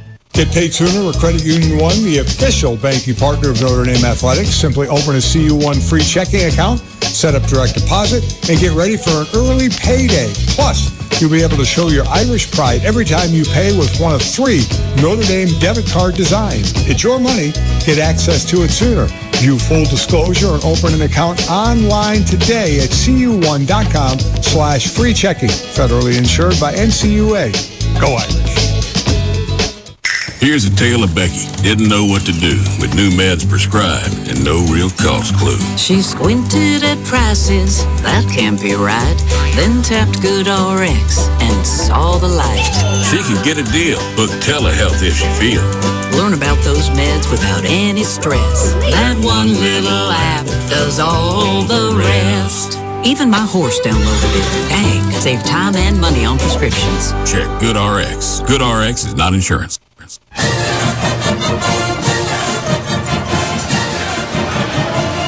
Notre Dame leads 42-3 over the Stanford Cardinal with 12:43 to go in the 3rd quarter. True Blood Real Estate, proud to be an official partner of Notre Dame Athletics. Buying or selling a home? Trust the local experts at True Blood. With top agents, advanced technology, and a new office opening steps from campus, True Blood Real Estate has you covered. Visit truebloodre.com. Tony Simeone, Ryan Harris, the Surfing boys. Yes. You know what? They haven't played swag surfing They yet. have not, but you're going to get low. You're going to get low today, though. Yeah, you got to get that bend down there. That was my issue. Tony Simeone you got up on your first route. I said I got up and didn't stay up. Well, yeah, that's what every surfer says. If we have to be honest, even Johnny in the booth would tell you that. But I'll tell you something. Tony Simeone, and Johnny will get this back in the studio, you went beyond the whitewash on your first time, too. You went for the big wave back there, and that's not something every rookie does. Okay. So, Tony Simeone, fantastic broadcaster and surfer, confident, courageous, and athletic. I will say, genuinely was proud of myself. After that whole situation, I watched the footage. It's really not that impressive, but it felt amazing. I think it was impressive, and now you know that a 3-foot wave sounds like a 15-foot wall coming from you. It was really fun. 42-3, Notre Dame leads as Schmidt's going to kick one into the end zone again, and it'll be another touchback. C.J. Carr with that last touchdown pass before the break, Ryan, up to 24 on the year. That matches the record for Notre Dame touchdown passes in the first 12 games of a career with Deshaun Kaiser and Sam Hartman. So one more, he would be the fastest to 25. In his first year of starting. Yep. He's so confident. He moves so well. He sees the field and he makes quick decisions. He's so accurate. You might want to put him on the baseball team. Stanford has the ball. Man, they've had nothing doing on the ground today. Jalen Stroman came downhill from the secondary, stops the run to Cole Tab in its tracks for no gain. Yeah, I got a little more information from Stroman's parents. They're both track coaches, so that's why Stroman can fly. He's been learning how to sprint since he could walk. You know, the pick six and the block punt, they were awesome last week. But the thing that was amazing to me is how often he was in the backfield, tackle for loss, just like that. He was creating havoc all throughout the game last week against Syracuse. Yeah, and when a safety's doing that, that means they're paying attention in meetings on Tuesdays and Wednesdays to know what to do on Saturday. 2nd and 10. Brown throws underneath it. Oh, my goodness. Moore got his hands on it again. Tipped it incomplete. They have targeted whoever Moore is guarding more times tonight than the entire season, it seems like. And he's proving why you shouldn't do that. And I'll tell you who was right there, Matt Faramo, who was getting some defensive looks now in the second half. Matt Faramo is just one of those players. He's always near the football there, almost with an interception. I want to see more Faramo. It's just 90 yards so far today for Stanford. They've been forced to punt on nearly all of their drives. A pick, turnover on downs, punts, everything except for one drive that ended in a field goal. Shotgun for Brown on 3rd and 10. Drops along the near hash. Looking, now just swings it out into the flat. It's caught by Caden Hyde, trying to get away from Morty. Is able to track him down. Stop him for no gain. What great coverage by Moore. Picks up the back in the backfield and takes him down. I think he just wrapped up all the awards for defensive back this season. You can't throw against him. You can't beat him in open space. He is going to get either you or the football. Those are the only two options when Leonard Moore's near the football. 3 plays, no yards for Stanford. They have to punt again. Flintoff hits a towering punt. Faison standing at his 30. Going to field it at his 28 and has a chance to return this. Goes towards the far numbers. Now tries to break it back the other direction. Looking for a seam along the near hash, and he's run into at the 35. Earns 6 or 7 yards. Maybe give him 9. Okay. Good work by Faison, hard earned. He covered a lot of ground and gets a few yards back for the Irish. And one of the funniest things is happening. Anytime a Stanford Cardinal talks trash, it is the most hilarious thing on the football field. Notre Dame's going to get the ball back. 11-11. We still have a ton of football left here in the 3rd quarter. And Notre Dame leads 42-3 over Stanford. Presented by Invesco QQQ. You're listening to Fighting Irish Football.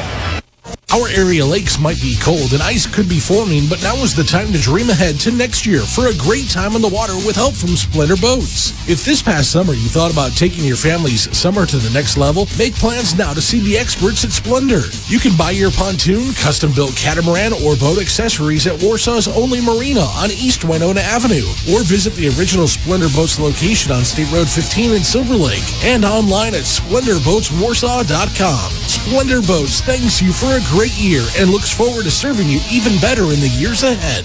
Your 401k is likely one of your most important assets, but it's only one part of a comprehensive retirement strategy. Edward Jones can help you understand how your retirement assets fit into your entire retirement picture so you can work toward meeting your unique retirement goals. Contact me, Jake Petey, your Elkhart Edward Jones financial advisor at 574-522-3242 or visit us at 932 Parkway Avenue, Suite C in Elkhart.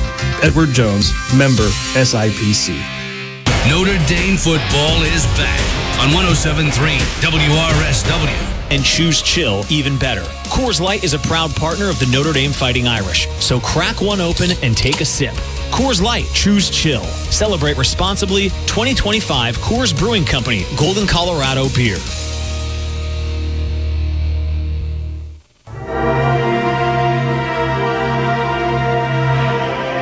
$11 minutes, 11 seconds left in the third quarter, and Notre Dame leads Stanford 42-3. Fighting Irish fans, don't let sore muscles keep you on the sidelines. Icy Hot is here to support your recovery. Ice works fast.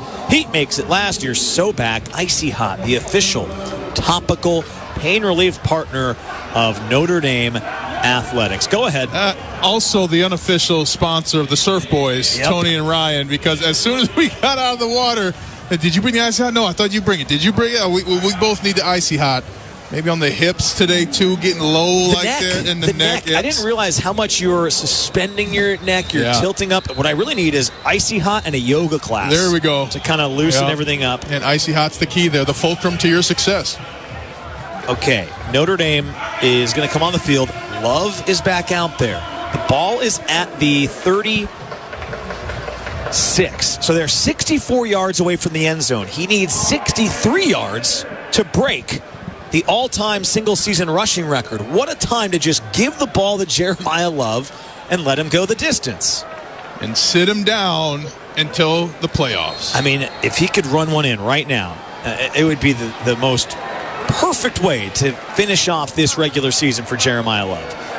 Pistol formation as the Irish go left to right. Love will get the carry. Spins in the hole, trying to find some space. He's hit at the line, and then his forward progress is stopped. It'll be a hit at the line. Oh, they lost 2 yards. Okay, so now he's 65 yards away from the all-time record, and it sets up 2nd and 12.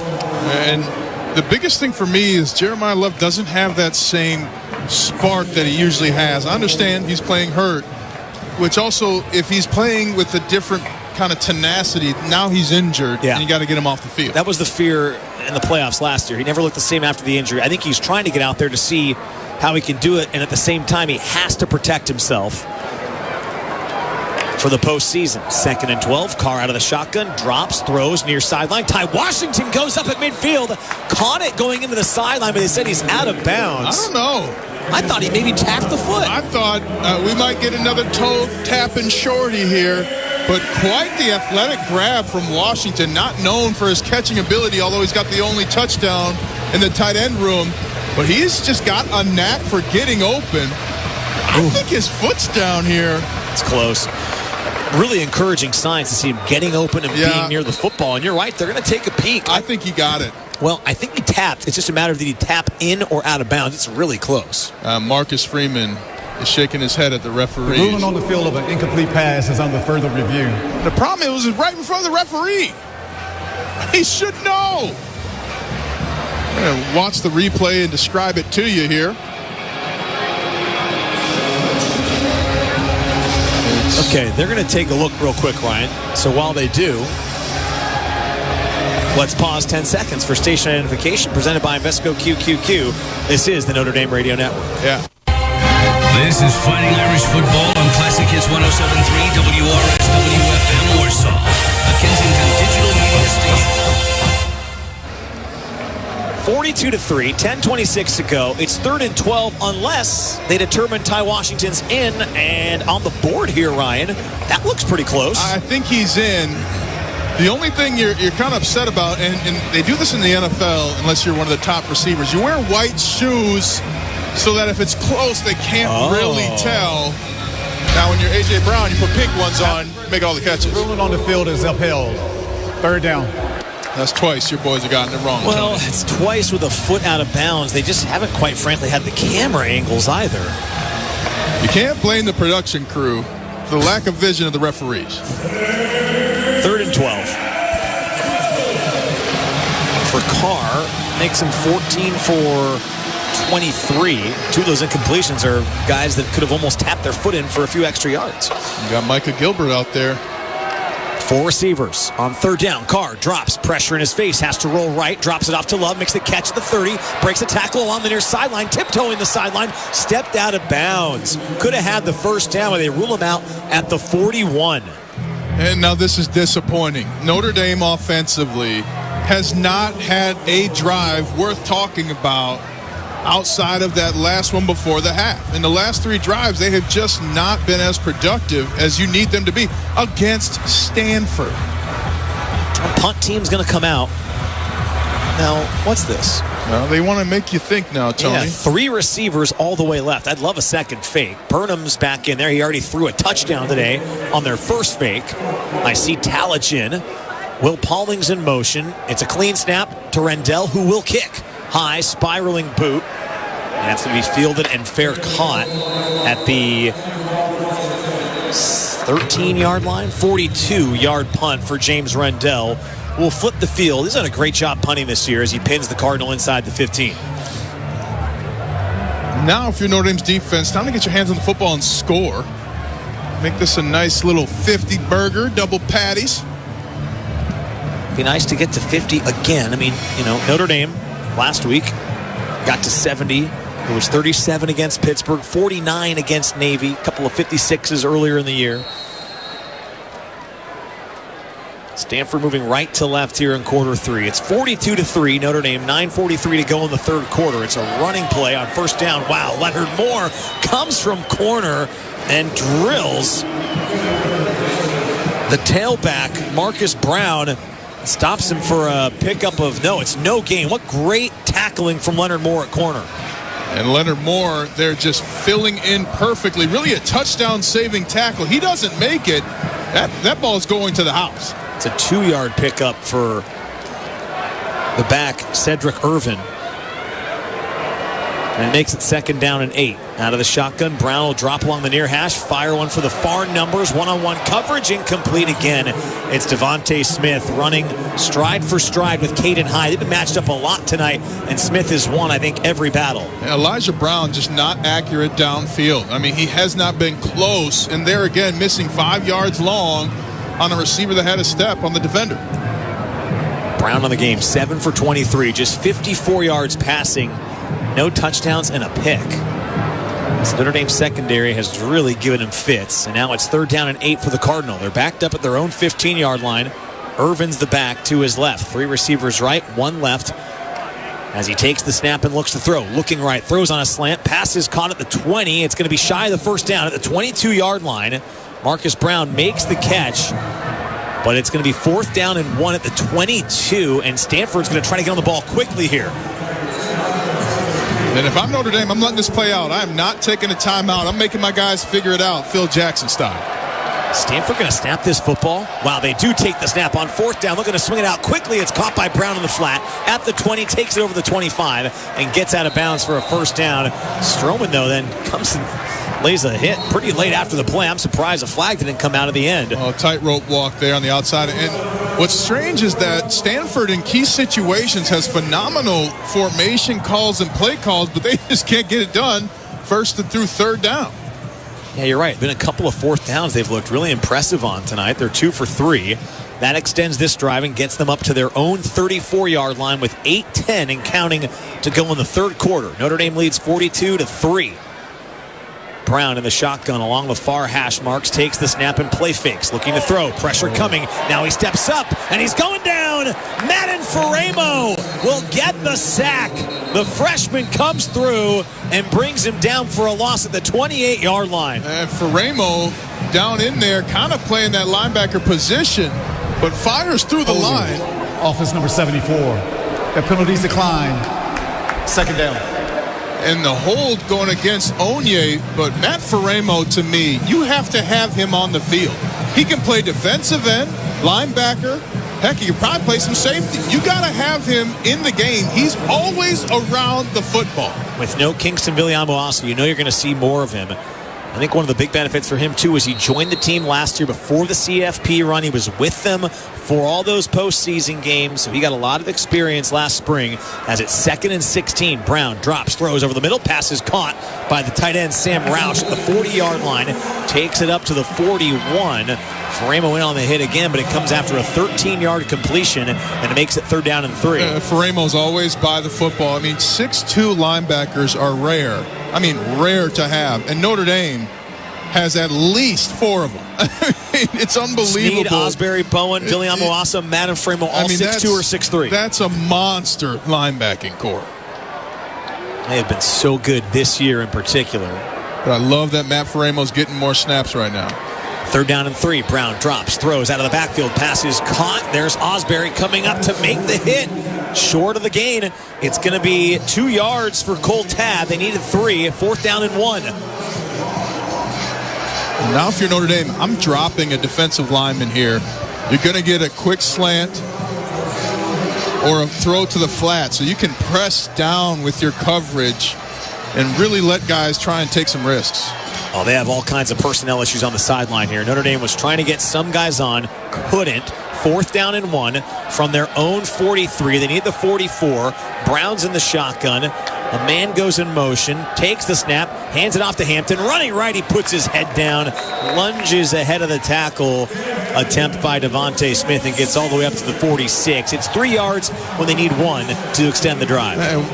There you just had one guy miss early on, and really the dominance of the D-line collapsed the pocket. The running back able to bubble outside of the tail kick, and the defensive line was given. And I love that in 2 situations now, the coaches have not called a timeout and let the players in that personnel grouping just play the situation. So a fresh set of downs for the Cardinal here as they are approaching midfield at their own 46. Brown in the shotgun. Drops, play fakes, looks to throw, fires incomplete. Again, he airmails a target. Roush was running into the secondary at the Notre Dame 35. It's over his head. Schuler was in coverage, and it makes it 2nd and 10. Now from the quarterback's coach for Stanford, I'm telling Brown to aim for the knees of players he's throwing to, because he's about 3 feet too high every pass he throws. He hasn't missed low all day. Aim for the laces, buddy. Yeah, it's been at least 5 or 6 of those. But in the performance now, that's the coaching in the performance. You just want to make little tweaks. Hey, if you're high, hey, aim for the laces, get that ball down, whatever it is, try and get that throwing motion to come through a little more. It's little tweaks in games, not overall wholesale changes. Stanford having trouble getting set. Just 3 on the play clock as Brown takes the snap on 2nd and 10. Scans the field, comes back to the left side of the field, makes the completion to Marcus Brown. He's got it into Notre Dame territory down to the 47-yard line. They'll spot it at the 46. So it's an 8-yard completion, and now it's 3rd and 2. Matt Faremo in again on that tackle and hit the ball carrier so hard it hurt Devontae Smith, his teammate.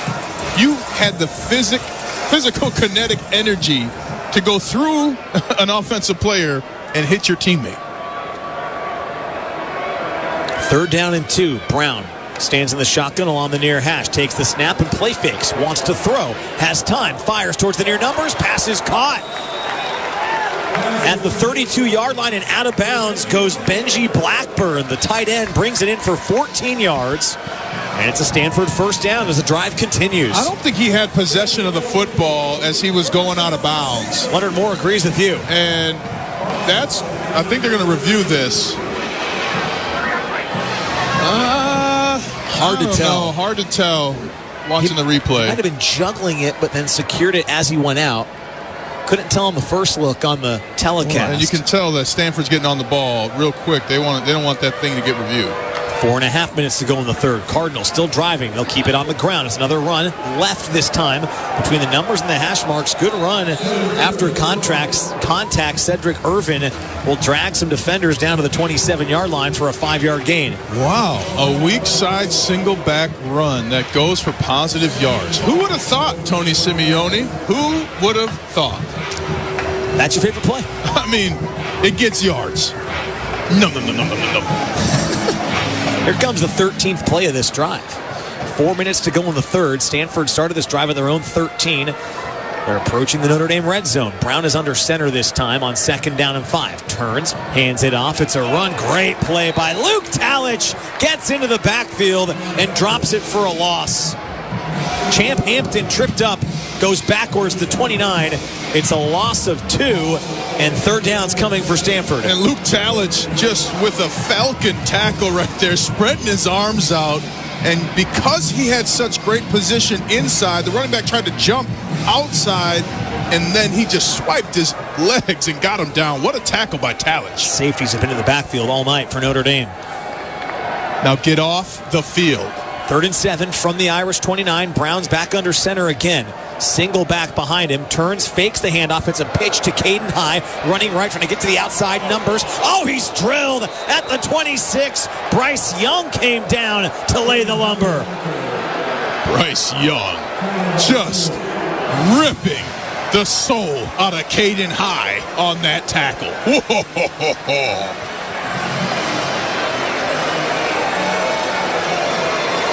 Oh, Schuler with Young. Both came down and made the hit. That's Schuler like a freight train coming from the secondary. Wow. Young was in on it as well. And wow, they drill High. Stop it for 4th down and 4, and a field goal try coming for Kenny. They might just change High's career. I don't know if he's going to be the same player after that. Wow. Late substitution from Stanford. On the field goal team? See if Notre Dame can get their hands on a block kick here. Kenny's going to try a field goal from the far hash, kicking right to left. 44-yard attempt. Good snap. Good hold. Kick is on its way, and the kick is good. Stanford has their 2nd score of the game. It's a field goal once more. Notre Dame still has not given up a touchdown in non-garbage time since 3 games ago, and that streak will continue a little bit longer. 2 minutes, 9 seconds left in the 3rd quarter, and the Irish still have a large lead. It's Notre Dame 42, Stanford 6, presented by Invesco QQQ. This is the Notre Dame Radio Network. Bank anytime and anywhere with Credit Union One, the official banking partner of Notre Dame Athletics. Manage your money easily with CU1's free checking account that offers no monthly fees, convenient digital banking, a highly rated mobile app, and access to more than 90,000 surcharge-free ATMs nationwide. Plus, you can show your Irish pride every time you pay with one of 3 Notre Dame debit card designs. View full disclosures at cu1.com/free checking. Federally insured by NCUA. Go Irish. Just how good is Pure Talk's current deal for unlimited wireless? Well, you might say it's the deal of your lifetime. Because right now, for just $29.95 a month, Pure Talk is offering unlimited talk, text, and data for life. Not your phone's life, your life. This is Pure Talk's top-tier plan. It comes with a crazy fast 5G network along with a 30-gig hotspot. And at just $29.95 a month, there has never been a better opportunity to lock in a ridiculously low rate for as long as you live. And save thousands and thousands of dollars along the way. This plan is normally $65 a month, but if you switch today, you will save over 50% every single month for the rest of your life. See what I mean? It really is the deal of your lifetime. Dial pound 250, say micro. Offer ends 12/7. Some restrictions apply. Details at puretalk.com.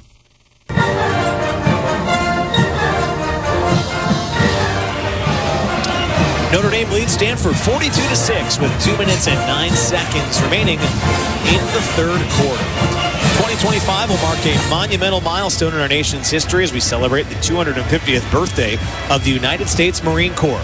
Since 1775, Marines have fought for our country and defended our freedoms with unwavering honor, courage, and commitment.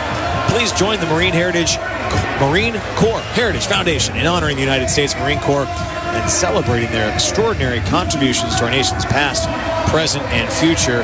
Happy 250th birthday to the Marines.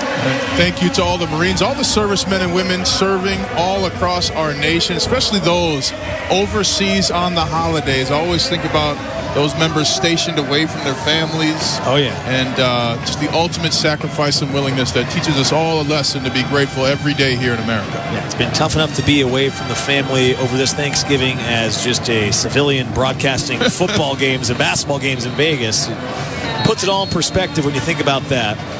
Stanford coming off a 3-point drive that did take 15 plays, 61 yards, and 7.5 minutes off the clock. There's now 2:09 left in the third. The biggest takeaway, Ryan, for me, is that at least limits Notre Dame's ability here to grow this lead. I mean, they're running out of time. 42-6 is probably just fine, but I really am greedy. I want this to be 56, 63, and you got to be kind of perfect now the rest of the way to get there. Yeah, and to me, there's still a lot of time here. I think you start airing it out if you're Notre Dame. Get downfield, get those touchdowns in a short amount of time. Another squib. That's handled at the 20-yard line. Notre Dame will bring it back to the 30. Start with solid field position once more. Uh-oh. Some pushing and shoving after the play as well. It's getting a little chippy down there. It's a pillow fight. I always had a coach that say, it'd be your first fight anyway. Sit down. You can't really say much to that. No, it's not, Coach. I fought a lot. Put you in your place real quick, get you to the sidelines. It's like cotton candy hitting a pillow. It's just cut it out, Stanford. Okay, so the ball is at the 30. Yeah, you always love, too, as an offensive lineman, when players who haven't been in the game want to act like if they were, it would be a different story. You're just touching and reaching in their mind rent-free when that stuff happens. Okay, Jeremiah loves the back. I see Ty Washington out there, though. I see Elijah Burris out there. And the Irish have the ball going left to right. Carr takes the snap, looks left, now throws back right. Burris has the catch at the 40, turning towards the near sideline and scampers out of bounds after a first down pickup. How about Elijah Burris with a 12-yard pickup? Looks just like his daddy out there. I'll tell you what, I got to talk to Plexico on the way out of the building last week, and young Burris there, not only running the route perfectly, a hook route, dropping it between two defenders, but then catching the ball, running over his left shoulder. Excellent play for the freshman. He looked great in the spring game back in April. Fresh set of downs. Love's going to get the carry. Running left. Tripped up in the backfield at the 40 and maybe lost a yard. Yeah, they'll spot him at the 41. It'll be second down and 11 after Love goes backwards. That's a play that if he's at 100%, he might take it to the house. I was going to say the same thing. And that plays exhibit A of he's just not with the same burst. And again, severe rib injury that took him out of the game for a little bit, wearing new padding. But that's a play that we've seen him turn into that 60-yard touchdown. I can't remember the last time I saw a defender take him down one-on-one. No, in the backfield, no less. Second and 11. Carr drops along with Farhash, throwing all the way to the near numbers. Burris comes back to catch it at the 45. Ball traveled 40 yards, and it's a 3-yard completion. They'll give him 4 as it's spotted at the 45-yard line. Well, the reason why we're seeing Burris is because we have not seen Malachi Fields since he made a catch in the first quarter. So the receiving corps may be getting some younger players out there now because of injury. Logan Saldate is out there as well. So you've got the young receivers out there. Washington, Micah Gilbert. They're deep on the depth chart right now. 10 different players with a reception in this game already on 17 completions from C.J. Carr. 4 receivers set on 3rd down and 7. Looks left, throws. Oh, it goes right through Burris's hands. Freshman had a chance to make a catch at midfield, and it'll fall incomplete, and Notre Dame will likely have to punt. Jay Green, too, the safety, got his hands on the ball at the last second. The other thing, too, Jordan Faison was wide open for a touchdown on the left side, so team's trying to bait C.J. Carr into throwing the quick pass. If he holds it for a split second, that thing is going yard. So Rendell is back out to punt. Okay, I see Burnham calling out some signals again at the line. See if they do punt it away here. Snap goes to Rendell, and he will kick. This time it's end over end. High kick. Fair catch. No, it's a deke. They fake everybody out, but it bounces at the 5 and spins back to the 9-yard line. And Notre Dame will pin this one inside the 10. 46 yards from Rendell and no return. Yeah, my big thing is time to get Jeremiah Love out of the game. He is injured, not hurt. Let him rest. Well, only 15 minutes left, Ryan, in the regular season, and Notre Dame is well on their way to their 10th consecutive win. It's the Irish 42, the Cardinal 6, presented by Invesco QQQ. You're listening to the Notre Dame Radio Network. Are you ready for your next escape? Experience the excitement at Four Winds South Bend.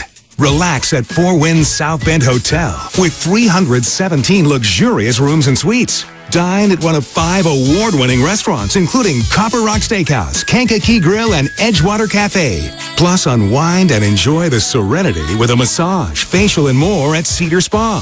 Four Winds South Bend Hotel and Spa. Your escape from the everyday.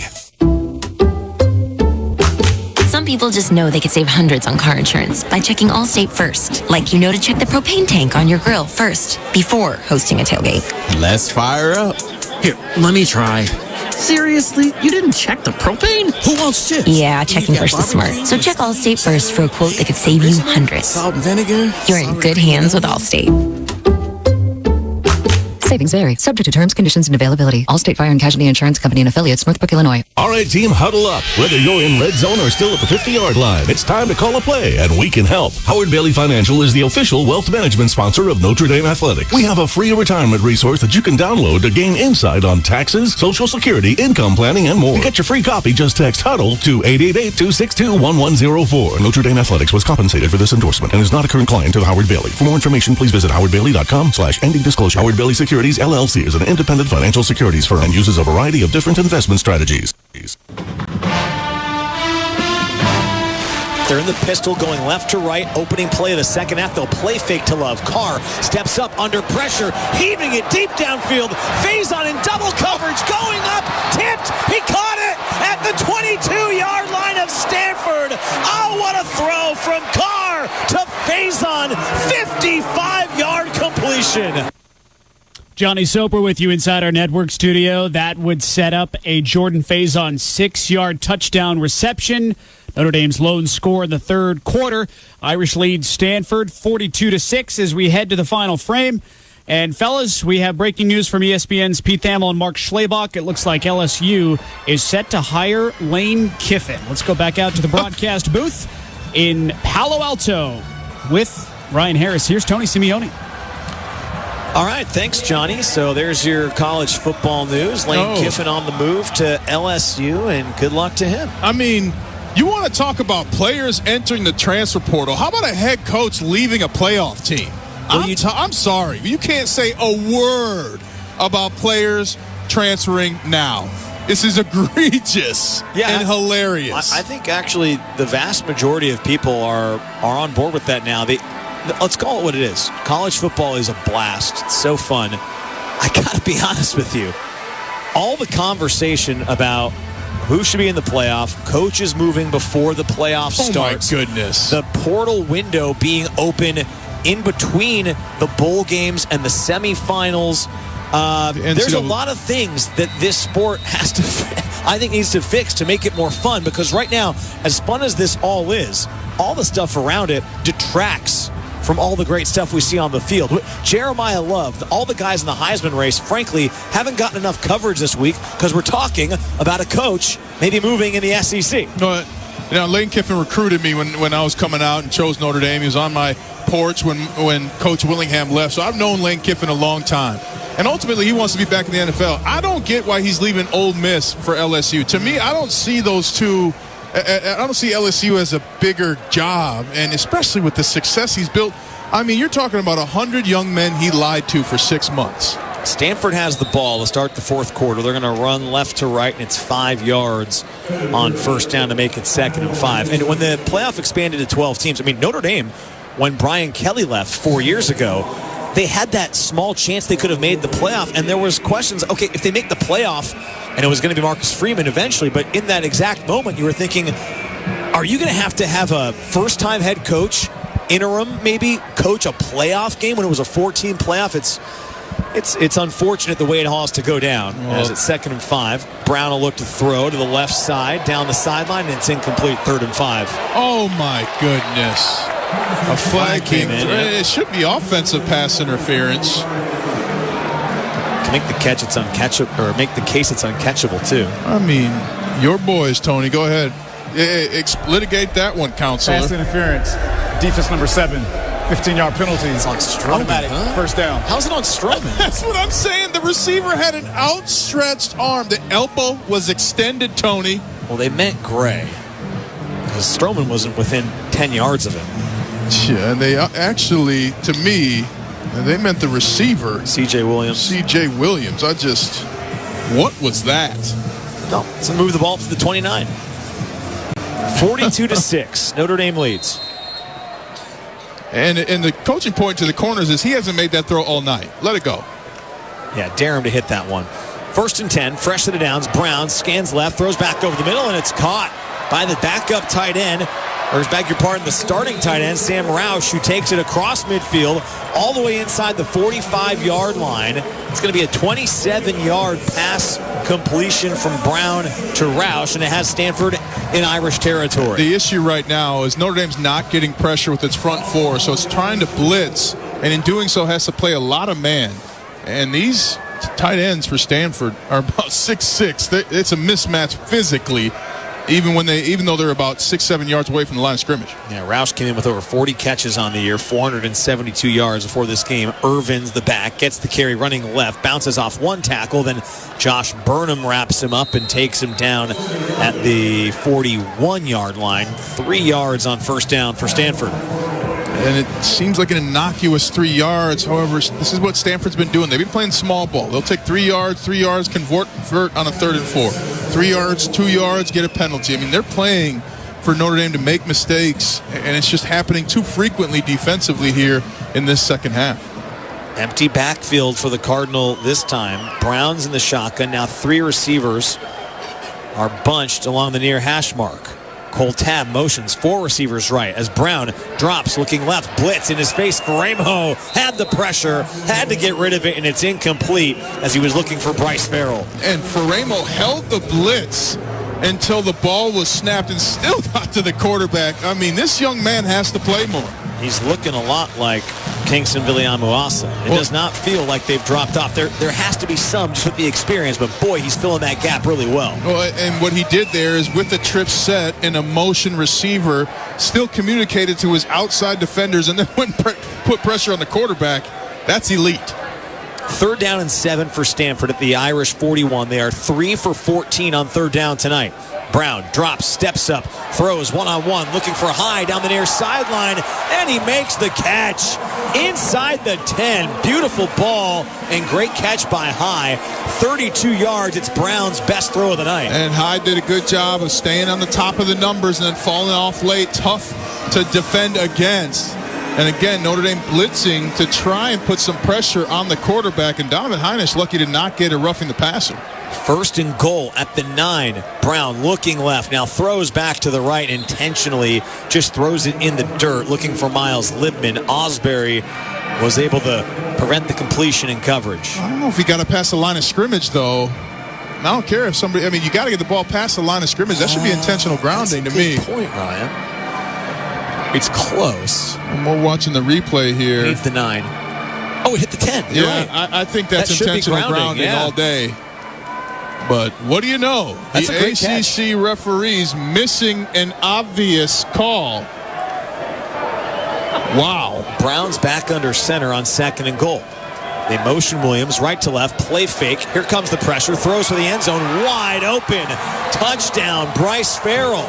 Catches midway into the end zone, and it's the first touchdown of the game for the Cardinal. Way too easy for the Cardinal. And Notre Dame just defensively not showing enough toughness and competition to get the job done. And a little miscommunication in the handoff during the motion between Leonard Moore and Devontae Smith led to the wide open touchdown. 42-12 as Stanford has their first touchdown of the game. It's the 3rd consecutive week in which the first touchdown has come in the 4th quarter against Notre Dame after the game was well decided. Clean operation on the extra point, and the kick is good. But I'm with you.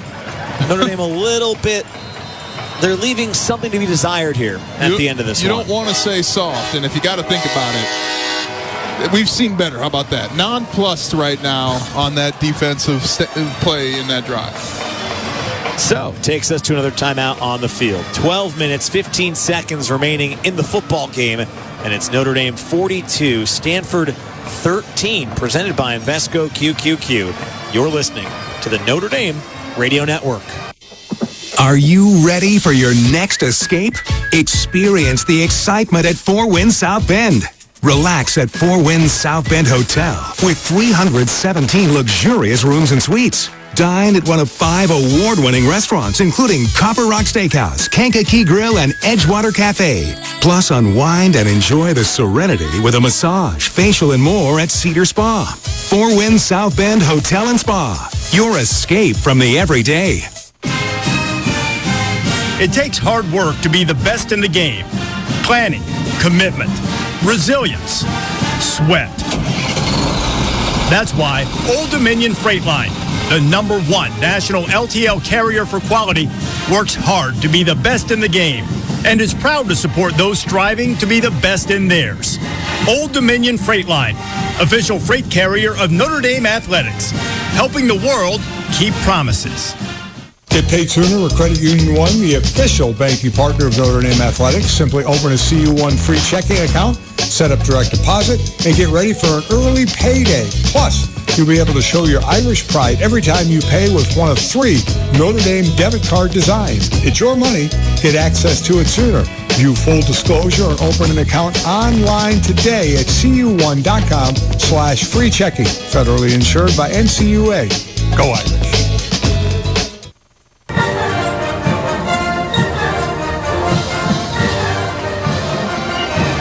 Notre Dame leads 42-13 over Stanford with 12:15 to go in the football game. Tony Simeone, Ryan Harris here at Stanford Stadium. Irish wrapping up the regular season 12 minutes and 15 seconds away from a 10th consecutive win. Stanford just had a 7-play, 91-yard drive result in their first touchdown of the game, Ryan. Stanford now, don't look now, they are outscoring Notre Dame in the second half. Notre Dame scored early, and it's now 10 unanswered from the Cardinal. I know Notre Dame's been working in some younger receivers here and there, but it'd be a good time to come back out here and put together one more really solid offensive drive, just to kind of remind people that Notre Dame should be firmly in the playoffs. Well, and at no point in this game should they have 3 non-scoring drives. That's the other thing.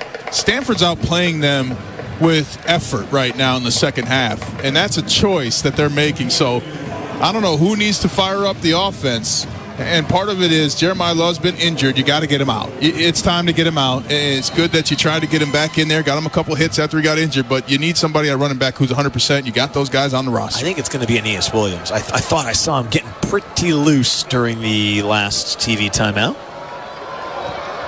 Kenny will kick high in the air. Williams is back to return, and he's going to let it bounce in the end zone. Touchback coming, and Notre Dame's offense will return to the field.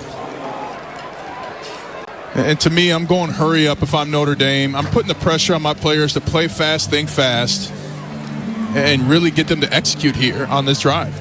I think you're going to see Kenny Minchie, too. Yeah, Kenny Minchie coming out to run the offense for Notre Dame with a ton of 2s. I mean, this is 2s across the board on the offensive line as well. I think it's too early in the game to put Minchie in right now. You need C.J. Carr to get in there and feel that fourth quarter a little bit. Pistol formation. Aeneas Williams is the back. He'll get the handoff, running right, takes it across the 26, 27, maybe a yard and a half on first down for Notre Dame. The backup offensive line in as well. So a lot of players, young players, getting opportunities here. Jack Larson's in there at tight end. Matt Jeffrey's in there as well. Matty Augustine in there at right tackle. Chris Tarek, I think, is in there at left guard. It's a pistol set again on 2nd down and 8. Williams running right between the guard and tackle, and he's going to get back to the line of scrimmage at the 2. No gain. 3rd down and 8 coming with 11 and a half minutes to go in regulation. I'm liking left guard Chris Tarek, though, getting in there. 6'6", 320 sophomore. Rolling bodies. Past the serve, Tony. He's got a pancake. Kenny Minchie also in there at quarterback. 15 of 18 on the year, coming in 148 yards. He's really done a great job every time he's had a chance to run the offense. 4 receivers, 2 each way on 3rd down and 8. Minchie claps the ball and looks to pass. Gets it out quickly to Williams out of the backfield. He has a first down across the 30. Lowers the shoulder at the 40 along the sideline. It's going to extend the drive with a good finish on that play. 14 yards out of the backfield from Minchie to Aeneas Williams. And it's really shocking that the backups now are getting a little more pop than the starters were here for the whole 3rd quarter. That's a problem. 10:40 and counting here in the 4th. It's 42-13. Notre Dame with the lead over the Stanford Cardinal. 3 receivers for Kenny Minchie. 2 left, 1 right. Ball spotted far hash as Notre Dame goes right to left. Williams, the back, gets the handoff. Stutter steps, takes his time in the hole. Earns his way across the 45 up to the 48-yard line. For Williams, that's his 8th carry, and it gets him to 31 yards on the ground on the game. Aeneas Williams really showing some spark in the run game tonight. Young player who came ready to play. Also has 2 catches for 40 yards, so he's approaching 75 total yards in the game. And when you got a running back that can catch, it really forces the defense to make a choice, and you can call a play based on their personnel. Williams again will get the handoff here on 2nd down and 4. He gets it close to midfield. Stopped at the 49. Gabe Kaminsky, the linebacker, makes the tackle for Stanford. Here comes 3rd down for Notre Dame. What I love about Kenny Minchie and C.J. Carr, they're just cool as a cucumber. Never rust. They're almost never too big for either of them. Irish need the Stanford 48-yard line on 3rd down and 3 from their own 49. 1 receiver right now. A couple of receivers bunched tight to the formation left. Williams will get the carry. Running right, finds a hole. He's across the 40, and nobody's going to stop him now. 30, 20, 10 to the house. 51 yards for Aeneas Williams. He's in the end zone for the 2nd straight week. What a run. And excellent blocking by the entire offensive line. And Aeneas Williams with some track speed at the end, separating from the pack. Give him the yellow jersey, Tony. He's in first. Your leading rusher tonight, Aeneas Williams. 10 carries, 83 yards, and 2 touchdowns. I think the run game's going to be okay when Jeremiah Love goes to the NFL. 48-13. 9:08 left. Extra point coming here for Schmidt. Good snap, good hold, good kick. 7th touchdown of the game for Notre Dame. 6th from the offense, 2nd from Williams. And a really nice drive. And what do you know? A weak side run, Tony, that went for a touchdown. Works like a charm. Single back, weak side run. 6 plays, 75 yards, 3 minutes and 7 seconds. And the Irish are approaching the 50-point plateau. Takes us to a timeout on the field with 9:08 to play. It's Notre Dame 49, Stanford 13, presented by Invesco QQQ. You're listening to Fighting Irish Football. Hi, I'm Alan Aldifer. And I'm Mike Bergen. We love Kosciuszko County and have had the pleasure of serving our community and clients for over 20 years as Aldifer Bergen & Company. Now we are excited to become part of the Beacon Point Advisor family. This move allows us to have more time to take care of our clients to help in all of your present and future financial needs. All of our local people are staying and are here to see you on West Market Street in downtown Warsaw. Remember, Aldifer Bergen & Company has partnered with Beacon Point Advisor. If you're near retirement or thinking about retiring, you probably have a lot of questions. How do you make your savings last? How much should you take out and when? You're ready for retirement, but are your finances? I'm Edward Jones financial advisor Jake Peedy. Let's work together to make sure your finances meet your unique needs over the long haul. You've done what it takes to get there. Now it's time to make the most of retirement. Call us at 574-522-3242 to schedule an appointment. Edward Jones, member SIPC. Experience and knowledge lead to success. Metzger Property Services has been delivering successful auctions for decades. Metzger is making it easier than ever to bid online by simply going to bidmetzger.com. See dozens of current and upcoming farm, residential, personal property, farm equipment, gun, and antique auctions, both on-site and online only. Thousands of items are on sale and listed now, so why wait? Remember, it's now bidmetzger.com. That's bidmetzger.com. Metzger Property Services, expanding your horizon generation after generation. Back to the Fighting Irish on 107.3 WRSW.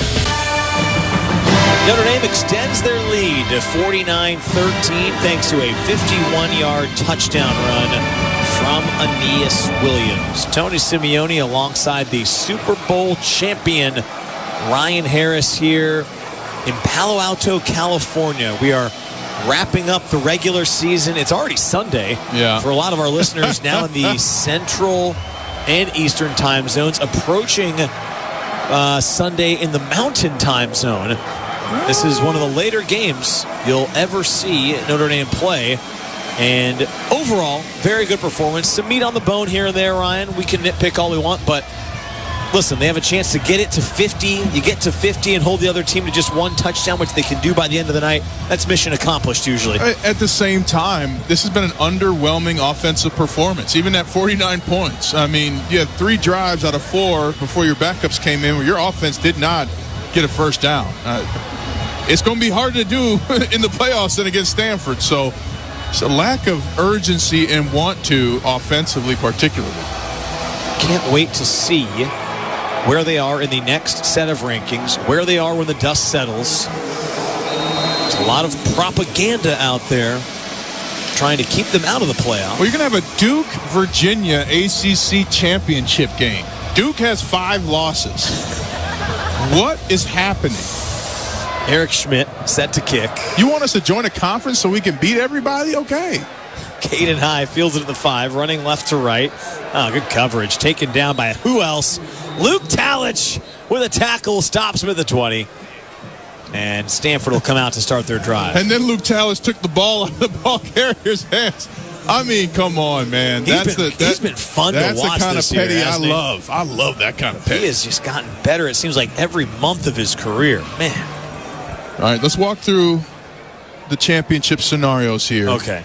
Because the understanding the championship game is going to start to frame the picture of Notre Dame in the college football playoffs. Okay. We'll do it between snaps. You don't even want to get that excited. That's the thing. You don't even want to do it because you don't want to get excited. Just tired of what I've been hearing all week. It's a run on first down.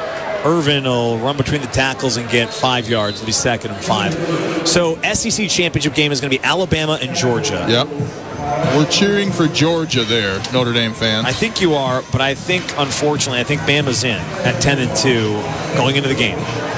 You've got Indiana and Ohio State in the Big Ten. Winners in, but the winner's getting a bye for sure. I think the loser's getting a bye most likely. But if Indiana loses that game by 21 to 40 points, they're still getting a bye. They're 12-0 right now. I don't think so. Okay. We can debate it all you want. Did they play Minnesota and beat them up real bad? Well, they beat Oregon on the road as it's 2nd and 5 for Stanford. Irvin runs close to the 27. It'll be 3rd down and 3. Where it gets really interesting is that Big 12 title game, which is BYU and Texas Tech. Which has already happened this year. And what happened? Texas Tech won. Handedly. If BYU wins, they're down to 3. They're on the ball quickly. Brown will drop, look to throw, pressure in his face, eludes the rush, throws to the near sideline, caught for a first down. Bryce Farrell, or better part of Miles Lippman, makes the catch along the sideline, and he's got it for a 26-yard pickup to move the sticks. And Matt Faremo in with the pressure. To me, you're going to get BYU out. But if BYU wins, they could gobble up a spot, and Texas Tech would stay in. That's why you're rooting for Texas Tech in that game if you're a Notre Dame fan. I just don't understand what the ACC is going to do with the 10-2 Miami team not playing in the ACC championship game. Well, the nuclear scenario, as Brown will turn from under center and hand it off, it's going to go nowhere for a couple yards to the 49. Duke at 5 losses. If they were to win, they could win at 8-5, and there could be a case suddenly that the rule is that the top 5 conference winners have to make the playoff. Duke, by virtue of being a conference winner, you can make the case they might not be one of the 5 best, and that the ACC altogether should be left out of the playoff picture. Now you're talking. I'm personally not, that's a reasonable thing that could happen. The problem is there's been so much talk this week about all the ACC teams that deserve and think they should be in. Everyone thinks Miami should be in, as this is a pass to the 45-yard line caught by Farrell. It's taken down by Leonard Moore after a 6-yard completion.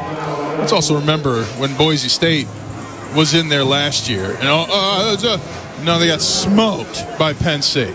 It wasn't even close. One of the issues I'm seeing on 3rd and a yard and a half, they're going to run it for a first down with Irvin up between the tackles to the 43. One of the issues I see, Ryan, is basically there's a bunch of people as Stanford's going to call timeout. Oh, my goodness. Well, this is great. Gives us a chance to talk about this. Charge timeout. 6:26 to go Stanford. in the fourth quarter. First. It'll be 1st and 10. 30 seconds. Here's my issue with all this stuff. We saw it last year. We saw it with the 14. Every year this rolls around, and right now, certain people that have certain preferences, whatever they may be, we're getting paid by certain conferences. Well, they're just seeing it not play out the way they wanted to. Last year it was the way that the buys worked, where Notre Dame couldn't get a bye, but then it set up so that you had teams that were getting buys and then were getting smoked in the next round because the conference champs weren't as good as the at-large teams. They didn't like the way that worked, so they changed the seeding this year. Now you're seeing it not play out the way you want, and they want to. Some people are calling for them to change the rules on the fly with the ACC teams and say, hey, you got to get Miami in your championship game because you got to get Miami into the tournament. It doesn't. You got to just play by the rules. Let the dust settle. I'm sorry you don't like the rules. Well, what kind of bylaws do the ACC have where your top 2 teams in the conference aren't facing each other? What the heck is that? That makes no sense. That was some bad math on the records this year. Charlie Myers in as the quarterback for Stanford right now. He's going to hand it off on first down. And it's a 3-yard carry for the Cardinal. Still 49-13 Notre Dame. And the problem is let's be clear, all right? The NCAA has been just at a deficit in this entire process. And you add to that the fact that these leagues that, again, I bet you most football fans couldn't tell you 5 teams in the ACC. And yet all of a sudden now you got to cater to the ACC board of directors? Are you out of your mind? Well, here's the thing. And it just comes down to what you want out of the college football playoff. As it's 2nd and 7, Myers going to drop, looking to pass, throws, and the pass is tipped and incomplete. There's a real debate, and it kind of comes down to the Heisman the same way too, right? Is it the best player in college football? Is it the best season? Is it the best player on the best team? When you have the 12-team playoff, do you want the 12 quote-unquote best teams? Yes. Or do you want the 12 most qualified teams based on what happened throughout the criteria? Well, it's not like basketball, right? It's not any given team, any given Saturday. Myers going to scramble on 3rd down. Look at this. Myers got it across the 20, still on his feet, rumbling down to the 10-yard line. Great scramble for Meyer. Leonard Moore takes him down. The quarterback runs for 35 yards, and there's a Notre Dame player down to the 25. Uh-oh. Timeout on the field for a defensive injury. I think it's Stroman. Oh, gosh. I think you're right. Yeah, Jalen Stroman, slow to get up. Timeout on the field. Okay. He's able to walk to the sideline himself. What did Stanford take a timeout 2 plays ago for? That, I'll tell you what, between the Jamba Juice and that timeout, I'm about out of here, Tony. Listen, I'm always going to defend the timeouts. I think he coached until the end. But we can agree to disagree. We did a lot of that last night, by the way. It was so fun. Takes us to a timeout on the field. This is not called by Stanford. This is a TV timeout, which Ryan is fine with. 5:26 to go in the game. It's Notre Dame 49, Stanford 13, presented by Invesco QQQ. You're listening to the Notre Dame Radio Network. Game day starts long before kickoff. It starts with the playlist, the cooler, the bottle that sets the tone. That's where Teeling comes in, the official Irish whiskey of Notre Dame fans. Crafted with a shared Irish heritage and spirit of excellence and progress. Made in small batches, full of big flavor, and honored as the world's most awarded Irish whiskey. When it's time to toast the team, don't bring just anything. Bring the whiskey that shares your values. Teeling. Drink responsibly. All right, team, huddle up. Whether you're in red zone or still at the 50-yard line, it's time to call a play, and we can help. Howard Bailey Financial is the official wealth management sponsor of Notre Dame Athletics. We have a free retirement resource that you can download to gain insight on taxes, Social Security, income planning, and more. To get your free copy, just text HUDDLE to 888-262-1104. Notre Dame Athletics was compensated for this endorsement and is not a current client of Howard Bailey. For more information, please visit howardbailey.com/ending disclosure. Howard Bailey Securities, LLC is an independent financial securities firm and uses a variety of different investment strategies. This holiday, Verizon is helping you bundle up incredible gifts and savings. You'll get the latest phone with a new line on My Plan, and a brand new smartwatch and tablet. No trade-in needed, even on our lowest price plan. That's 2 gifts for your family and 1 for you. Or 2 for you and 1 for someone else. Or 3 gifts for you and only you. Either way, you save big on 3 amazing gifts at Verizon. All on the best 5G network. Visit Verizon today. Rankings based on Root Metric Root Score Report dated 1/8/2025. Your results may vary. Service plan required for watch and tablet. Additional terms apply.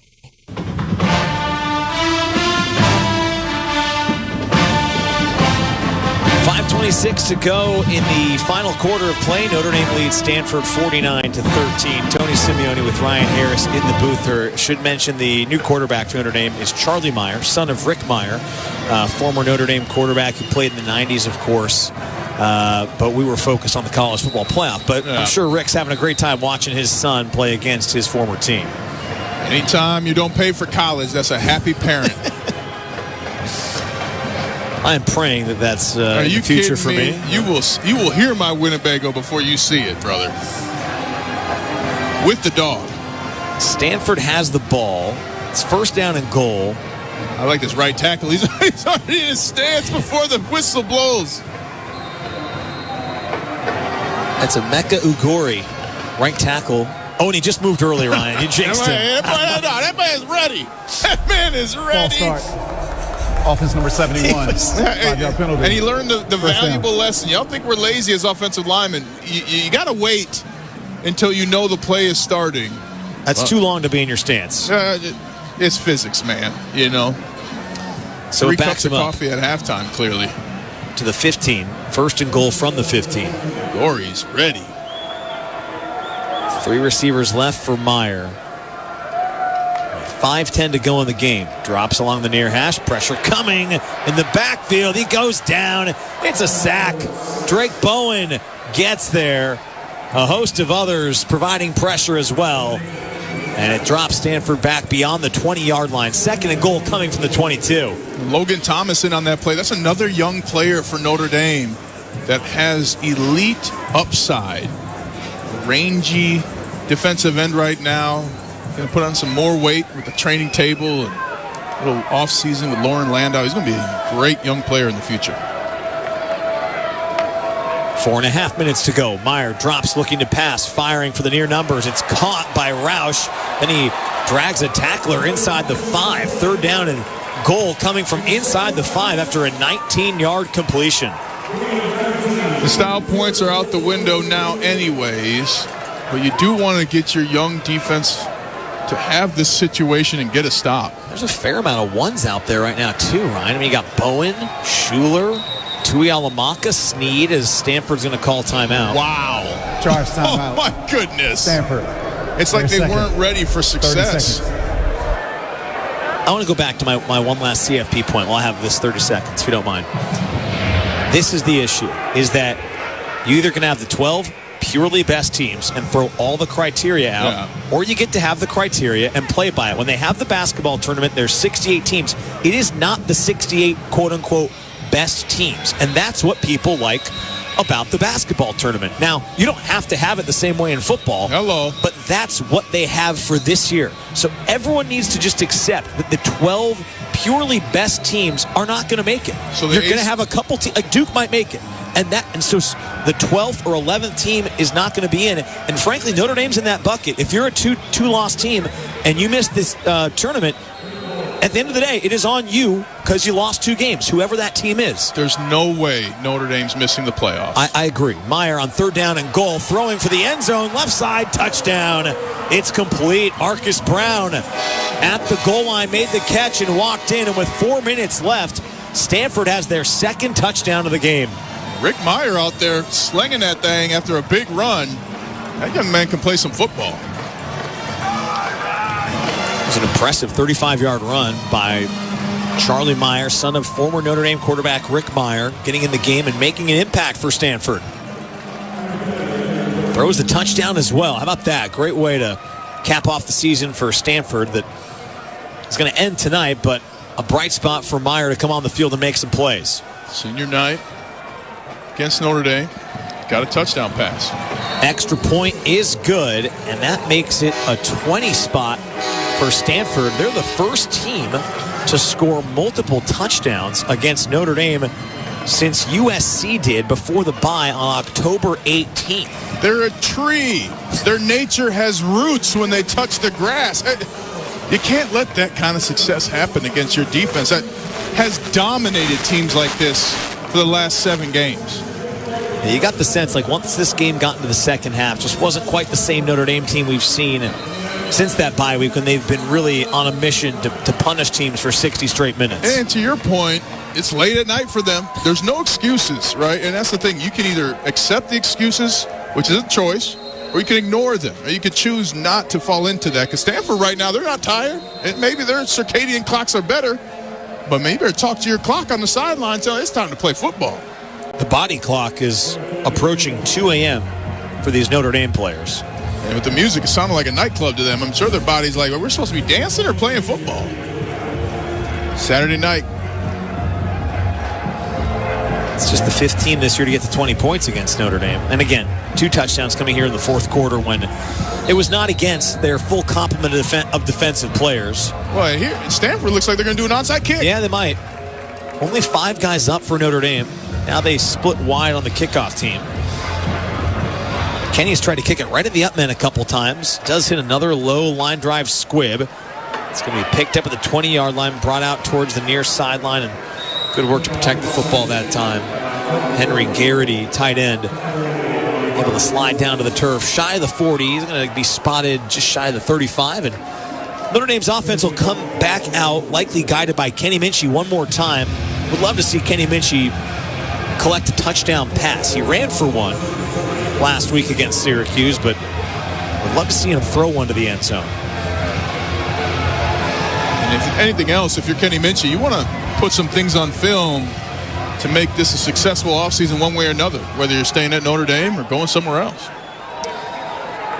Like Lane Kiffin before the playoffs. Wow. Shotgun for Minchey along the near hash mark, drops and looks to throw, looking far sideline, gonna air it out. Burris is there in Stanford territory at the 35, incomplete, couldn't bring it in. It's a little underthrown there by Kenny Minchey, and now just underthrew it. Not a lot of place for Burris to come back and make a play on the football. Second down and 10. Nolan James Jr. is the back on this drive. You got Gilbert out there, Jack Larson is out there, and James Flanagan. A couple of young tight ends. And this coaching staff is real excited about James Flanagan. We're going to work him in, make sure he understands the offense, but they love how he plays. High snap for Minchey, brings it in, then throws a dart on a slant for Micah Gilbert, who makes the catch across the 40, takes it over the 45, all the way to the 47, 14 yards from Minchey to Gilbert. And Minchey, after the wide receivers are done, Minchey stayed behind with Malachi Fields, Gilbert, and Burris and just played catch and really just some out backyard football a little bit. And Minchey was even playing some corner. So he's got great rapport with the receiving core here at Notre Dame. 3 minutes, 15 seconds left in the game. Notre Dame leads 49-20 deep in the fourth as they go right to left. Minchey will play fake, boot right and throw too high. Had Larson open in the flat, and he just sailed it over his head. And Larson looking just unathletic as he's falling to the ground there. He saw his dream of a catch and first down, and when he didn't get it, he just collapsed. Larson has 2 catches this year. 1 for 0 yards and another for 24 yards. He did play against Stanford last year, so playing for his second straight year against the Cardinal. Second down and 10 as Minchey stands in the shotgun, takes the snap, fakes the handoff, throws right. Burris makes the catch as he tries to turn upfield. Lost his footing in Stanford territory. At the 48 is where they'll spot him down, so it's going to set up 3rd down and 5. at the Stanford 48-yard line with 2:50 to play. And you want to get this first down, and then, with Stanford having one timeout left, can pretty much kneel it out to win the game. 4 receivers for Minshew, 2 each way. Irish had the ball spotted at the far hash mark. Saldate in motion from top to bottom. Now 3 receivers left for Kenny Minshew. Takes the snap. Blitz on its way. Throws complete. Gilbert makes the catch at the sticks, then turns upfield along the far numbers. Takes it down to the 40-yard line. 8 yards before Zach Bucky hits him. With 2:15 to go, it's a first down for Notre Dame. To your point, they can sit on it if they want. Yeah, I don't think you run a play here. And you maybe run a run play to start that clock again after the 2-minute parlay. Then she's looking to the sideline, and you're exactly right. They'll take their time and let this thing bleed down to the 2-minute mark. This is a 2-minute timeout. Okay, we'll see if Notre Dame comes out and runs some offense with 2 minutes to go, but this one is well in hand as Stanford Stadium begins to empty out. 49-20, Notre Dame leads with 2 minutes to play, presented by Invesco QQQ. This is the Notre Dame Radio Network. Hey, did you see that game last weekend? It was crazy. Actually, we were there. Wait, like in person? How'd you swing that? Allegiant had a super affordable nonstop flight out there. And with how low the airfare was, buying tickets to the game was a no-brainer. Hold my beer. I'm going to Allegiant.com right now. Allegiant, the official airline of Notre Dame Athletics. Soar nonstop from South Bend to 8 vibrant cities all across the nation. Enjoy low fares and live your best nonstop life when you book your flights on Allegiant.com today. All right, team, huddle up. Whether you're in red zone or still at the 50-yard line, it's time to call a play, and we can help. Howard Bailey Financial is the official wealth management sponsor of Notre Dame Athletics. We have a free retirement resource that you can download to gain insight on taxes, Social Security, income planning, and more. To get your free copy, just text HUDDLE to 888-262-1104. Notre Dame Athletics was compensated for this endorsement and is not a current client of Howard Bailey. For more information, please visit howardbailey.com/ending disclosure. Howard Bailey Securities, LLC is an independent financial securities firm and uses a variety of different investment strategies. In football, changing the game begins with rethinking it. Like rethinking how players work on their game with wearable tech, advanced analytics, AI, and more. The same innovative thinking that changes the game could change your portfolio. Invesco QQQ gives you access to the innovators who are rethinking the world. Invesco QQQ, the official ETF of Notre Dame Athletics. Let's rethink possibility. There are risks when investing in ETFs, including possible loss of money. ETFs risks are similar to those of stocks. Investments in the tech sector are subject to greater risk and more volatility than more diversified investments. Consider the fund's investment objectives, risks, charges, and expenses before investing. Visit Invesco.com for a prospectus with this information. Read it carefully before investing. Invesco is not affiliated with Notre Dame Athletics. Invesco Distributors, Inc.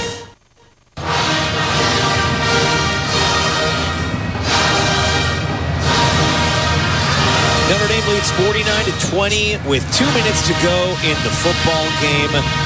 Before this one ends, let's pause 10 seconds for station identification, presented by Invesco QQQ. You're listening to the Notre Dame Radio Network. This is Fighting Irish Football on Classic Hits 107.3 WRSW-FM Warsaw, a Kensington digital media station. 2 minutes to play between Notre Dame and Stanford. This one is pretty much all but over, Ryan, but I do have something to throw at you. Okay. It feels like an excellent opportunity with the ball at the 40-yard line of Stanford for Notre Dame to run some offense and get in position for a field goal attempt. Okay. You just want the knowledge. They need to try a field goal. Do they? You can't expect to go through the postseason without a clutch kick. And I don't think you can expect to attempt a clutch kick in December on the road or in a neutral site bowl game if you haven't made one in 4 weeks. They haven't made one since NC State. Oh, my goodness. Oh, my gosh. No. What about USC? They scored 34 points, no? Okay. Well, get Tony his field goal try. Oh, then they've got. I mean, they could be going on 3 months between field goal successful attempts if it gets to the deep portion of the playoff. Minchie's in the backfield. They're going to run it with Nolan James Jr. Gets to the 37. Clock ticks. 2nd down and 7 coming for Notre Dame. Yeah, I think you're just making sure Stanford's not going to take a timeout here. You're not going to run the ball until they tell the quarterback snap it with 5 seconds or less on the play clock. I see Marcello Diametti getting loose on the sideline, trying some practice kicks. I think he's trying to convince Somebody let him come out and kick. Minchie takes the snap on 2nd and 7, looking left, firing for the end zone. Gilbert's down there, and it's incomplete. That's a ball Gilbert should have had. Went right through his hands. Might have lost it in the lights at the last second there, but what a throw by Kenny Minchie. Yeah, it's a good throw by Kenny. Put it in a good spot. Sam Neely III was in coverage, and now it's 3rd down and 7. It's always funny to me. Receivers, they spend half their time with end zone fades and all that, and then they get them in a game and they miss time to jump.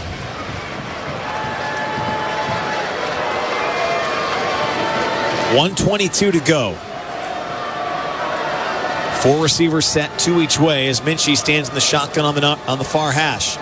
Takes the snap, quarterback draw. Minchie running along the hash marks, cuts left. He's inside the 30, trying to get it all the way out to the near sideline. Over the numbers, slides the 20, then a high hit, and here comes the flag. Yeah, what at a the play. 20-yard line. Minchie with a great run, and then a high hit by Dante U2 is going to result in an extra 10 yards at least. A big block by Nolan James Jr.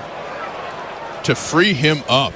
It's a 15-yard scramble for now for Minchie, and then the concern here is really the hit is really up high around the helmet. It's a bang-bang play as far as timing, but the hit's way too high. A big block by Logan Saldate as well on that play, and a heads-up play by Kenny Minchie. He saw the defender coming and hit a quick slide like he's going into second base.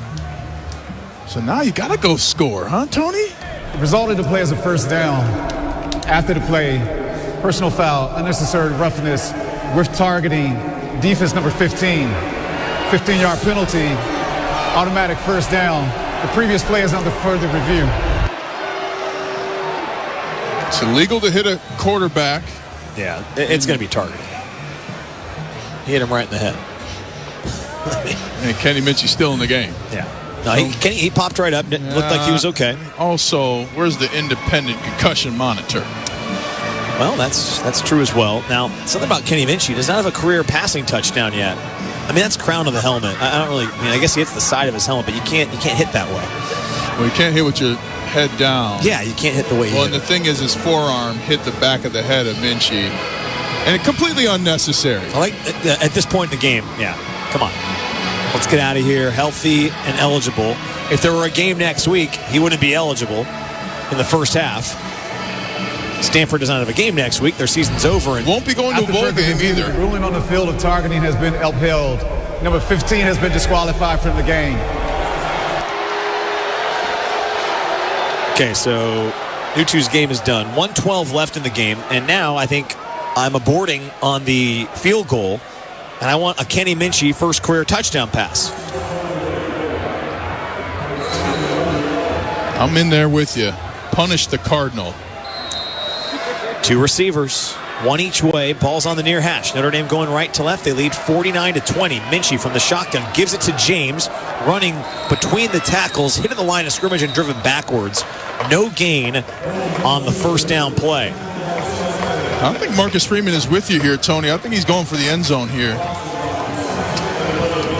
Well, I think you got to let Kenny Minchie try to throw a touchdown pass. Now, there's 45 seconds left. This could be your last play if it's caught in the field of play, and the clock continues to run.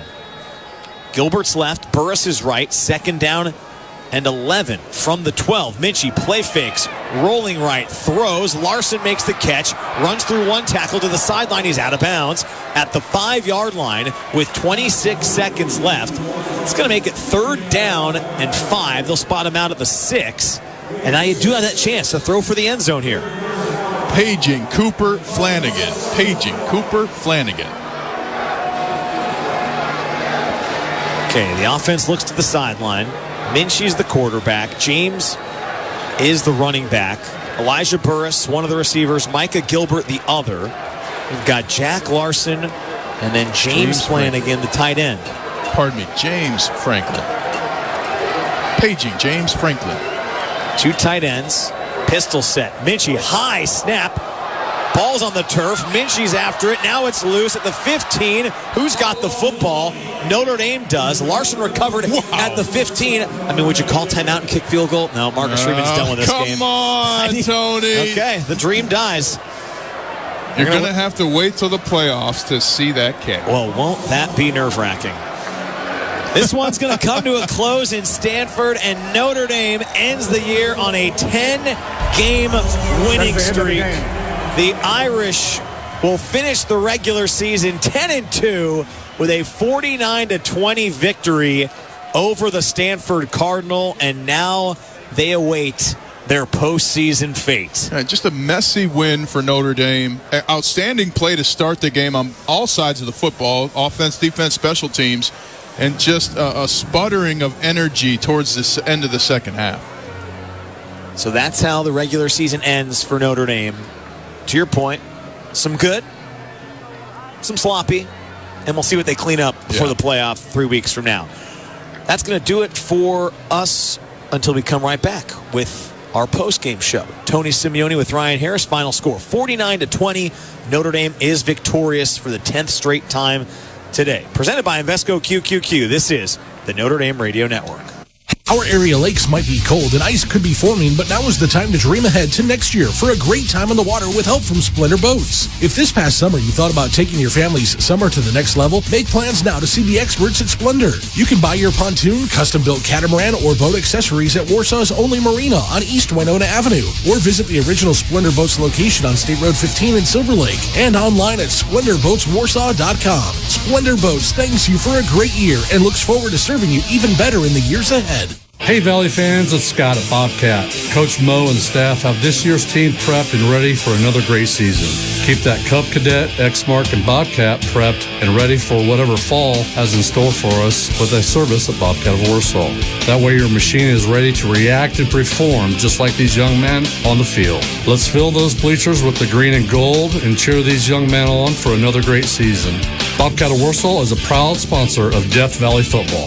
Booyah! Hi, I'm Alan Aldifer. And I'm Mike Bergen. We love Kosciuszko County and have had the pleasure of serving our community and clients for over 20 years as Aldifer Bergen & Company. Now we are excited to become part of the Beacon Point Advisor family. This move allows us to have more time to take care of our clients to help in all of your present and future financial needs. All of our local people are staying and are here to see you on West Market Street in downtown Warsaw. Remember, Aldifer Bergen & Company has partnered with Beacon Point Advisors. Is your kitchen or bath outdated? Are you wanting to upgrade with a more elegant style? Having problems choosing the right tile for your space? If that's the case, it's time to call Seamless Tiling Company, serving the Michiana area with 20 years of certified experience. Custom showers, you bet. Kitchen floors, gotcha. Backsplashes, oh yeah. Your dreams are just one call away. Follow Seamless Tiling Company on Facebook and Instagram, or call 574-315-6515. That's 315-6515 for your free quote today.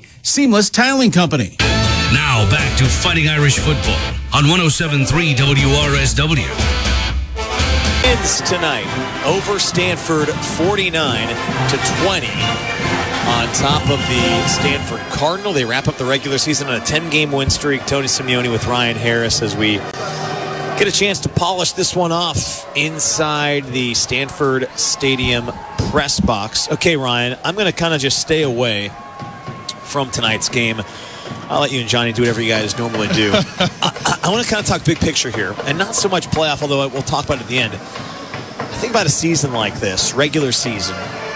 It weirdly mirrors last season. Yeah. We talked about it a little bit on this trip. We aren't having the conversation, the stressful conversation we've been having all day. If Notre Dame wins just one of those first two games at Texas A&M, I should say at Miami or at home against Texas A&M, both very winnable. They lost by combined 4 points. And Jeremiah Love ran the ball 11 times. I bring all that up to say that who knows what Notre Dame's fate's going to be. I do feel this passionately. I feel Notre Dame should be in. But if for some reason they are not, and I think Marcus Freeman will probably be one of the first people to tell you this, you had a lot of opportunities early in the year to avoid being in this position. Yeah. If you're 11-1, 12-2, both were totally possible. They didn't do that. To their credit, did a great job of, at that point, turning the page and winning in a way that convinced a lot of people to have them in the bracket as of the most recent rankings. But there's something to be learned about how they can start seasons better to avoid the situation they've been in, frankly, the last 2 seasons and 3 of the 4 seasons Marcus Freeman's been the head coach at Notre Dame. Well, and let's be clear. What a fantastic achievement. Another 10-win season.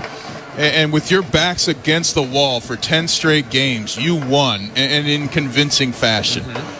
Now, to your point, the issue is training camp. 2 years, really 3 years in a row now, you've lied to yourself. Your staff and your process has lied to you about what you can do and how ready you are to start the season. And at Notre Dame, you don't get to start with Northwest Kansas State. You're going against big teams. That's what puts, to me, Notre Dame in this conversation. Say what you want. They lost to 2 top 5 teams, right, by a combined 5 points. Now, the bigger thing is if you can fix the training camp problem, you're looking at an undefeated team. Yeah. And something in training camp for 3 years now, it's just not where it needs to be to start the first 4 games of the year. What's crazy is they're basically 2 or 3 plays away from being the number 2 team in the country right now, probably behind just Ohio State.